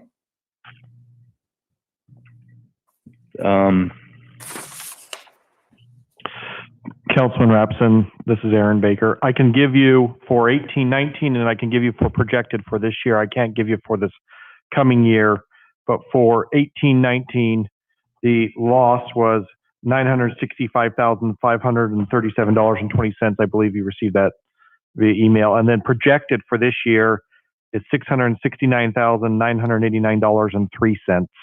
So I would imagine it would be closer to that 669 than the 900, just based on the fact that it's a pretty austere budget this year.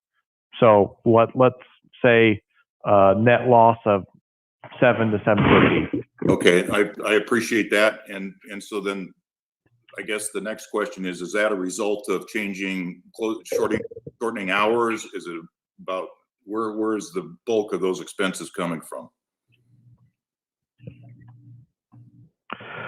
Looking at the budget, the majority of expenses within the department come from salaries and employee benefits there.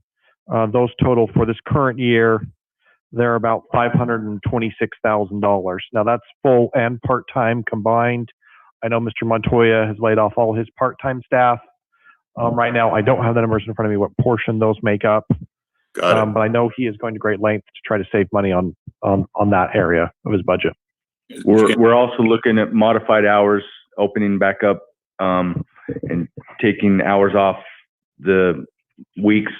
Right now, we're open approximately 178 hours throughout the week, and we're going to modify that down to I think it was 160. If I may add one other thing as well is we have some CDBG funding allocated, and in that 5-year program, some of those improvements include efficiency upgrades to the rec center as well for some of the pumps and some of the monitoring equipment. So we would reduce the amount of overhead needed to monitor those and the amount of chemicals and power used at that facility as well. Given that's not happening tomorrow, but it is on the list for CDBG funding as well. So I wanted to remind you about that.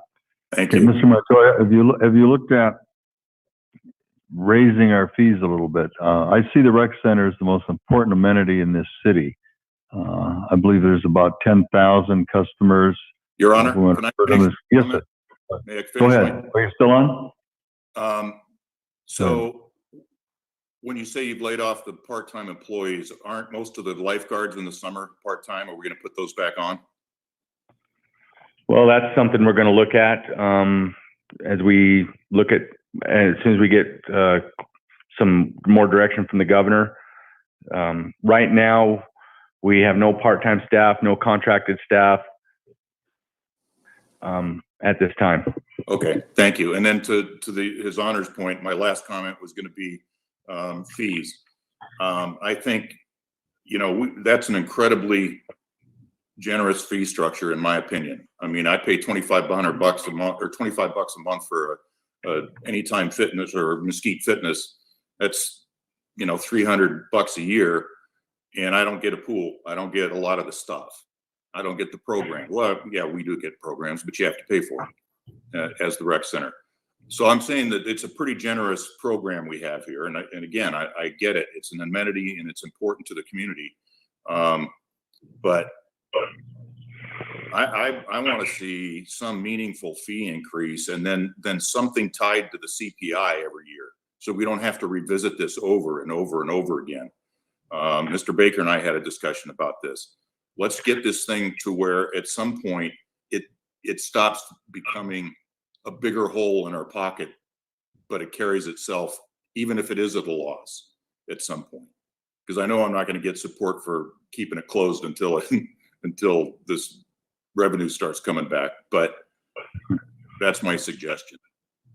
We actually in September of 19, we did raise it to 1.7% on the CPI, and the CPI at that time was 1.8, and we raised it an average of 1.7. Yeah. In September. So we can look at raising those rates every year. That's what I'd like to do is at some point you say, our costs to operate it go up every year. Electricity is more expensive. Personnel are more expensive. Insurance is more expensive. Every single component of operating a business is more expensive every year. That's what the CPI is. I would like to see us tie fee increases annually, as determined by, I think Aaron suggested this, March 31st CPI for that fiscal year, effective July 1st. And every year that just happens. And we don't have to revisit it. We don't have to argue about it. We don't have to do anything about it. That's my suggestion. Taken. Any other questions?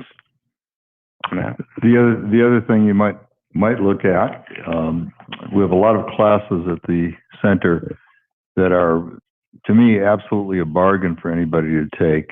You go to any major city for any of these classes, and they're paying 2, 3, 4 times as much per class.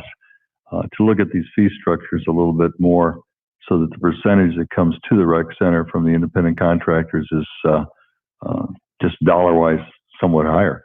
I think a lot of them are giveaways.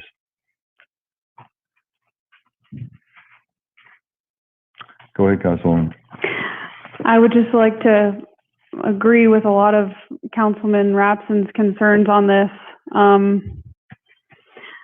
It's a tough deal to swallow all that money that the rec center costs. So I guess my response would be to the community, anybody who's advocating that we absolutely keep the rec center open, which I'm not saying I'm not. There's nothing to stop you from paying more in fees. There's nothing to stop you from volunteering to be a lifeguard, so we don't have to hire people to do that. There's nothing from stopping you from picking up a lawnmower because they can only do it once a month instead of twice a month now, or donating seed or whatever. I mean, the reality is, if you want this, in my opinion, people in the community need to step up and help us keep it going, because it's definitely a huge expenditure, and I think you're all more than welcome to help us keep it going if you really, really want it. Councilman, anybody else have a comment? Oh, go ahead, Councilman. So I just want to say, you know, Nick has worked hard over the years, and he's got a staff that just goes out there and does everything they possibly can. And, you know, I don't know about anybody else, and I'm sure they all have. I've gotten email after email after email and phone call after, please try to keep the rec center open. And people are saying that they'll do anything they can to help. And I think the people want it open. I think the people will step up and help. And I think because of what it does for our community, and, you know, Aaron had said that, you know, they were giving everybody a particular budget to make something work. And Nick has said that he can make this work. And I think that we need to give him that opportunity. And if he's got a budget and he can make it work, then we make it work. And we let the people step up that say they can help, and we do all we can to make this work. That's all. Your Honor, man. Go ahead, please. I get that, and I appreciate that. And again, I'm not suggesting that we close this thing forever. I'm just trying to figure out how we can. I mean, seriously, this is 1/20th of our budget. It's $1 million out of our budget. That's a big deal. And as Ms. Black said, that God, we've got cops and fire cutting. At some point, the community has to make a decision and say, hey, is a 5-minute or 6-minute response time by paramedics okay or ideal, and a 15-minute is not? Is it okay to have drug dealers down on the corner because we've cut cops? I mean, we have to make decisions. Every household, with the exception of Bill Gates, has to budget. They have to say, my income is X, and my critical expenditures are rent or house payment, electric, sewer, power, utilities, car payment, insurance, food. And then even in the food budget category, you've got to make a determination. Am I going to get 15 bags of corn chips and ice cream, or am I going to cut that out? Then you start making compromises when income doesn't reach expenses. And you have to figure this thing out. And I can tell you, it is going to be worse than what we're projecting here. I hope I'm wrong, but you can't have everything.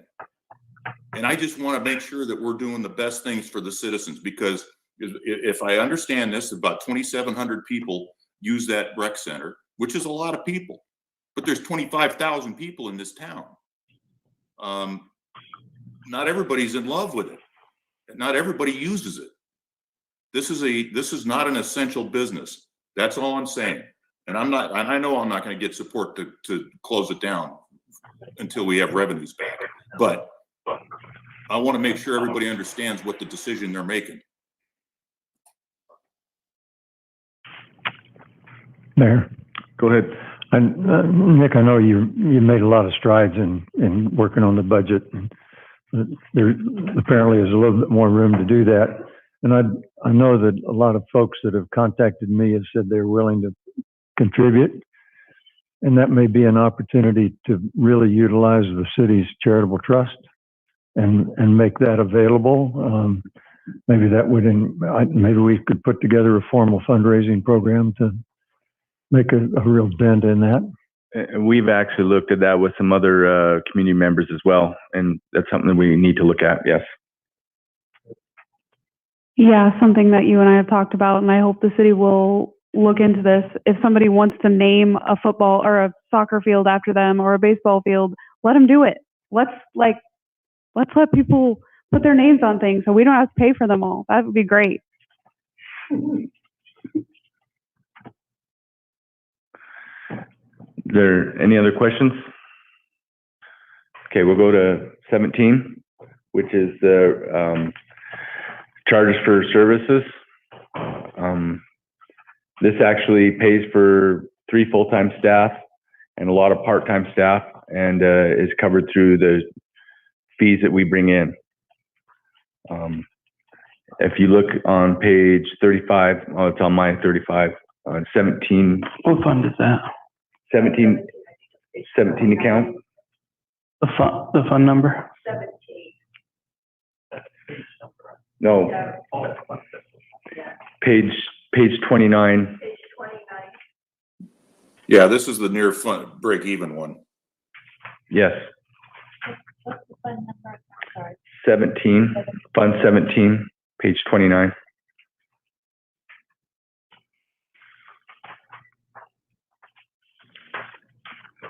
And this fund is actually probably well, with the recreation center, we're probably going to be short, just looking at the numbers from April, May, and June, we're going to be probably 260,000 less in that fund than we were last year, just because of the shutdown that we've had.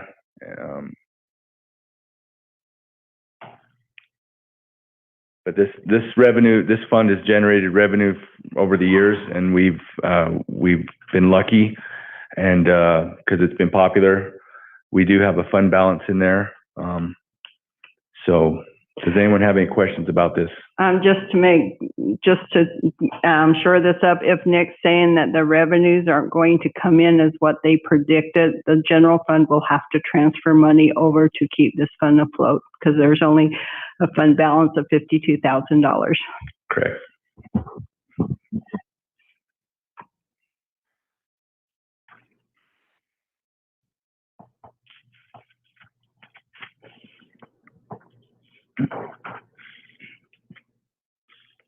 Any other questions, concerns?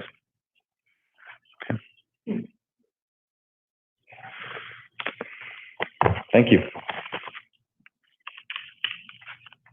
We have fire and rescue next. They're 1057. They are on page 18. Oh, public comment, excuse me.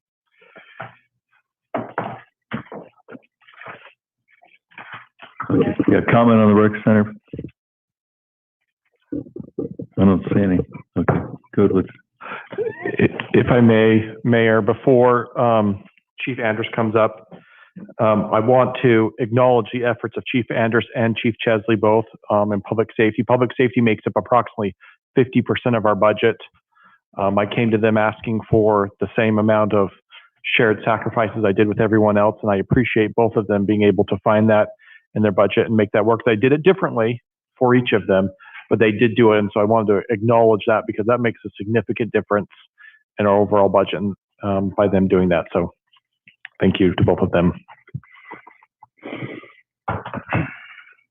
Hello, Mayor, members of the council. As Mr. Baker's just stated, we've cut approximately 20% out of our service and supplies budget.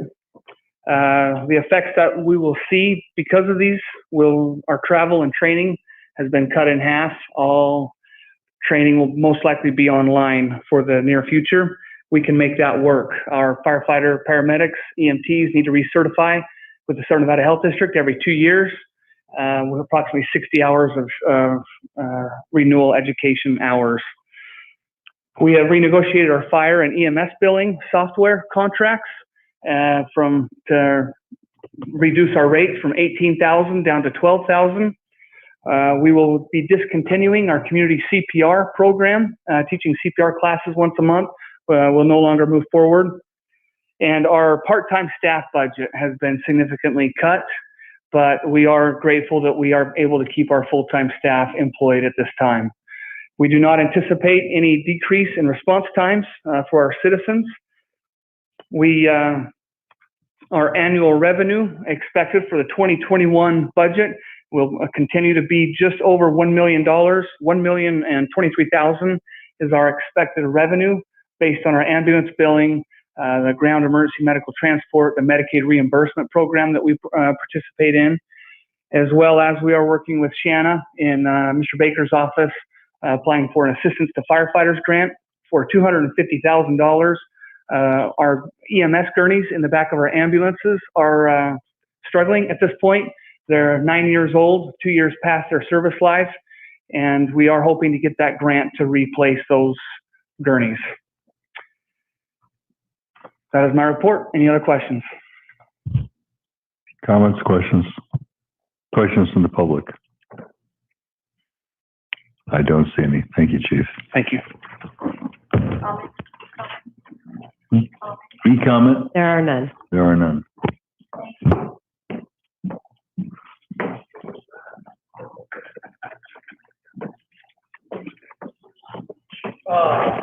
Yeah. Mayor, Council, Chief Chesley, Skeet PD. I don't think I'll be as fast as the fire chief. That was impressive. Well done. 20% is what we were asked to cut from our budget as far as services, supplies. Yes. That's hard on any police department because Hey, Chief. Sorry. Yes. What's the fund number? 1054. Thanks. 18. 1054, 55, 56, and then animal control is 70. So that's police, corrections, dispatch, and animal control. So with the 20% decrease to a police funding, that obviously is a huge concern for me as the police chief. One thing that is my job is to assure that we continue the reputation that we've built and continue the services that we've given the city through all these years. Mesquite's worked hard, the police department, along with the city and council's worked hard to ensure that our city is safe, that our officers are well trained, that we are only in the public spotlight for good things. And we built that reputation, and a 20% decrease is my job to make sure that we continue that reputation and our services continue as planned and continue with our reputation. It's important that we remain one of the safest cities in Mesquite. So we did go about things a little differently. Many of you, I guess one thing I need to bring up is this 20% decrease, it's my job to make sure that doesn't affect our citizens. It doesn't affect our officers on the street. I have to make sure they're still safe, have to make sure when we're called upon, we're there. And so we had to do things a little differently. Last year, you remember that the chief of police had an administrative assistant, but we saw a major need in our dispatch division where we were short-staffed constantly. We were using a lot of overtime to staff our center. And so I made the decision to use that funding for the administrative assistant and put them over in dispatch. I'm proud to say that our dispatch center is running well. We've worked well with the fire department. We've resolved some issues. Our staffing's at 100% in the dispatch center for the first time in the 12 years I've worked for the police department. So we took from that lesson and we've applied it to how we're going to decrease our budget by 20% while assuring that we continue with the services that we have and that we provide the city, also while maintaining the safety of my officers. So what we did is we decreased some administrative staff. We have Lieutenant Woods that recently retired. Normally, a sergeant would promote in that position and it would assist me in running the department. So we've decided not to fill that position on that level, meaning for Lieutenant Woods' position, a regular officer will come in at an officer pay and not at a lieutenant pay. So we're not filling that lieutenant position. I also want to announce that Deputy Chief Scott Taylor is retiring July 1 or June 30 is his last day. And so we'll be losing him, and we won't be replacing a deputy chief as well. So what that does is it allows me to ensure that our officers are safe on the street and our officers still have the same funding and the training that they're able to attend to assure that when they respond to a call that they're the most highly trained officers possible. What it does to me is it increases our workload, and some of my lead employees, which are my administrative staff, the other lieutenants, the captain, they will take on further and more responsibility. but that ensures officers are safe and that we're continuing the service and we have enough manpower and we're meeting our mandated employee response and also officers on the street. So that's the approach that we took, and by those two retirements, it's assisting us. We also had a Sergeant Tobler that retired in the jail, and that replacement will be an officer instead of another supervisory position. That does put extra stress on some of the most elite in the department, but I have complete confidence in my administrative staff that they're willing to step up and take on those responsibilities.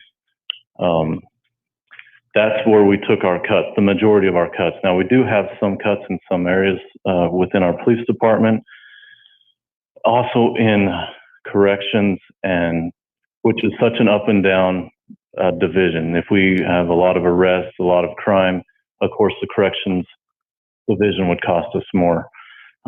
So we have to watch that, but also we need to look at our animal control budget and the fact that recently we became a no-kill shelter. I'm committed to that.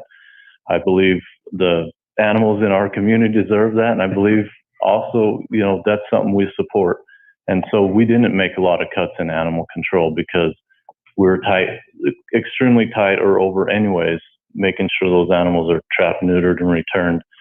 We want to continue that service, do everything we can to make sure we continue that service. So we made the cuts in salaries and promotions in order to maintain that. Now you will see, I've had people request a meeting with the chief of police, and it takes longer than it normally would because I don't have an administrative assistant. I won't have a deputy chief like Scott with 25 years experience, but that's how we're working through it, and that's our plans. Be happy to answer any questions. Comments? Go ahead. I don't have a question necessarily, but I wanted to tell Deputy Chief Taylor that he will be missed. We appreciate all of the time and the effort that he spent, and appreciate you. Chief, I'll ditto that. So I got about, 60 or 70 emails on the rec center grabbing at me, and I got probably an equal number the volunteers and the police and the animal control. Can you enlighten me on what's going on there, if anything? Yes, I was copied on some of those emails. I think there was a concern that we were going to reduce our volunteer patrol program. That is not going to be the case. It's a great program. There are some expenses involved in that. Nothing's free in life. And so, but we feel like the city gets a major return for having our volunteer police services. We're going to continue that. I want to make that absolutely clear. There's no intention of cutting our volunteer police and absolutely no intention of cutting our volunteers at the animal shelter. We simply could not function at the shelter without those volunteers, and the amount of work that our police volunteers put in daily on so many events allows officers to be on the street dealing with the major crimes instead of traffic control on a parade. So I want to make that clear. Awesome. That's what I wanted to hear, and I knew that's what the answer was, but thank you. Okay, Councilwoman Black. Thank you, Chief. What other cuts were made in your department? So with police work, I want to state that our services are going to remain the same. We're going to continue our response. We're going to continue being one of the safest cities in Mesquite. As far as going into the minutia of exactly where we're going to cut, I don't think that's a good idea for me as the chief of police to say, this is where we're cutting because it gives criminals the upper hand. As far as, for example, if I say we're going to have to reduce a little bit in speeding enforcement, then more people would speed. So that's right. I don't want to go into the minutia of that, but I'd happy to meet with you after to go into exactly the cuts on what we're doing, because we did have to cut some services aside from the salaries. So there is that, and some of those things will change the way we police, but I wouldn't like to put that out there too much publicly. Sorry. I just wanted to follow up with a statement that,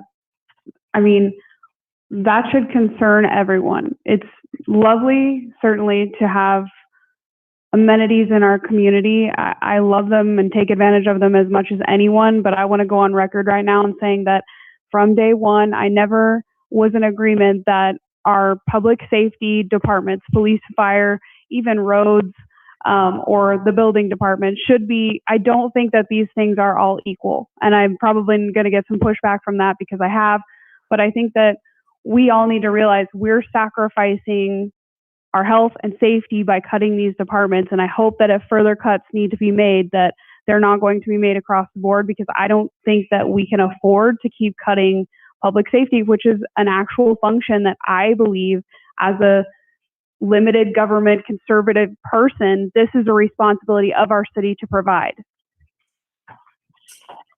I would concur with you. That is the number one feature of the city, is its public safety. Absolutely the number one. Okay. And Deputy Chief, you're way too young to retire. Way too young. He just looks young. Have we tapped every source of, I mean, we have a great grant writer back there. Have we tapped everything we can tap right now? Almost daily, we're forwarding emails, and we have Kim Otero in-house in the police department that just recently got some grants for us for things that we couldn't afford. Also, the city grant writer, she's fantastic to work with, and we send things forward to her that we're getting from the Attorney General's office, et cetera, and we are doing everything we can to get any grants possible. I will say that was a major concern in our animal control division. Is last year we got a lot of grants. This year those grants haven't shown up. So that's a major concern. That's why we couldn't cut further with something. Without those grants, we couldn't operate. Thank you. I would like to say that I agree with Black. I'm going to walk back some of my comments from the last council meeting. There are actually 2 sacred cows, or 3, in this deal. Round of cuts, if there's any further cuts, it needs to be something that's discretionary and not something that is absolutely critical to the community. Okay, Councilwoman. Yeah, I just want to say, public safety has always been number one, and everything that our police and fire have done for us and for every citizen. I mean, they put themselves out first before anyone, and before giving any thought to anybody other than us. And I just appreciate everything they do. And I'll say too, as when it comes down to emails, we've had a lot of emails that have to do with the animals and our volunteers. And I'm glad that everything's going to stay intact. And I too will miss our deputy chief. But once again, public safety. And I just want to say thank you for everything you do every day. And I just hope we don't have to make any other cuts. And I just appreciate all of you so much. Thank you. Thank you, Chief. Thank you. It's a pleasure serving the city, and we will do everything we can to make sure the services are continued the way you expect. Do we have any public comment on this item? E-comment? There are none. There are none. Okay, where are we, Mr. Baker? We're down to finance. Okay. First budget is 1046, and that's on page 18 or 15, sorry. And for my little department, I had to cut $32,000 out of. And so therefore I cut all my travel training. I've cut my cell phone. I cut all my office supplies. I pretty much cut everything. And then I've asked my auditors to take a reduction in their costs for next year. And my main professional and technical services, most of that is the city audit. And then, so that's where my cuts were. Thank you. Any comments from Ms. Melendez? Any comments from the public? Any e-comment?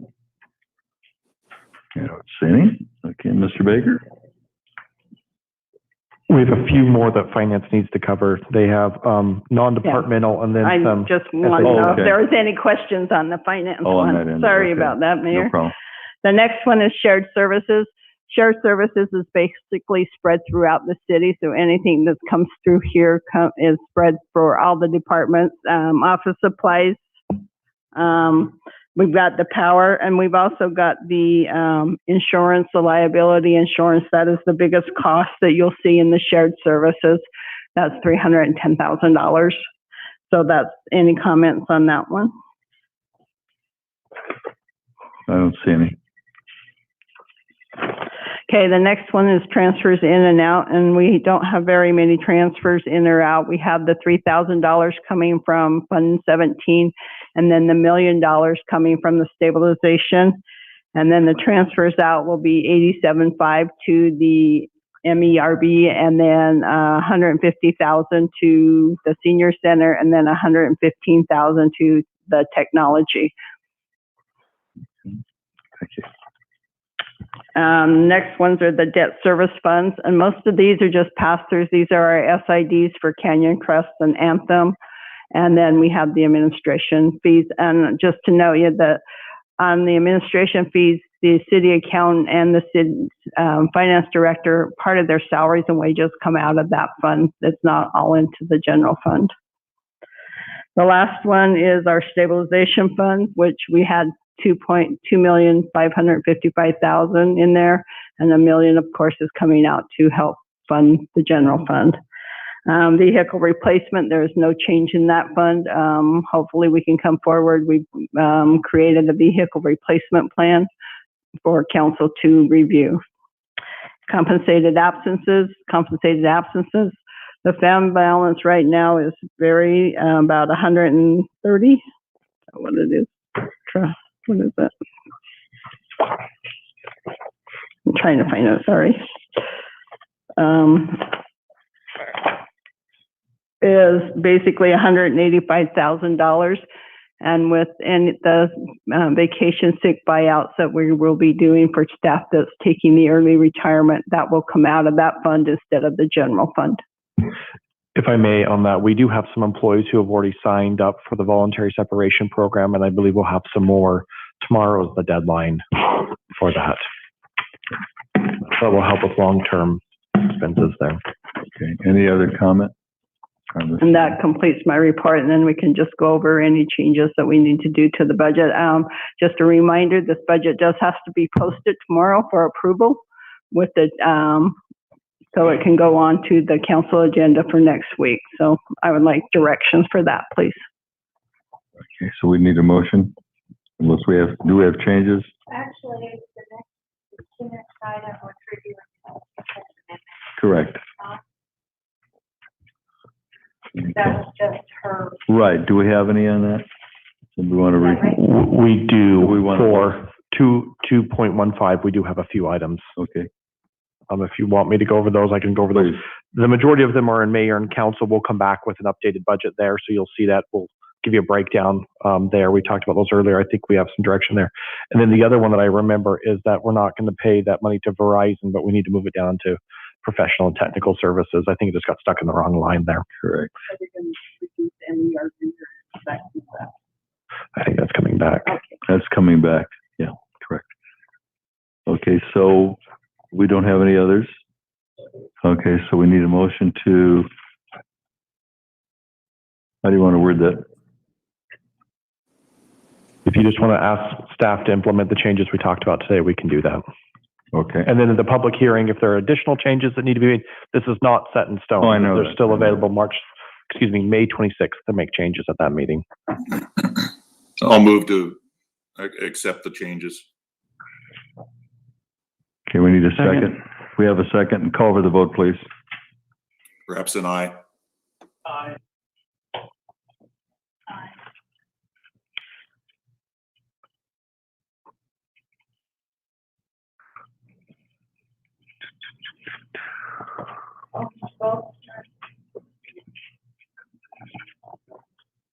He's on a call, Okay, I think.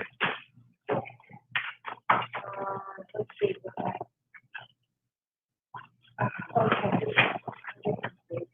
Okay, that motion passes. Okay. Does that pretty much wrap us up? I want to thank staff. This is the most unexpected thing I would have ever seen or ever thought about in my life. I thought to myself just the other day being several months ago, boy, this city is finally on a roll. You know, it's taken all these years to get back to where we were and then 2 steps backwards. But keep the faith. We'll get through this one way or another. It's always better days ahead. So we will call this meeting adjourned. Final public comment if we have any. And there are no And there's no. Okay, this meeting is adjourned.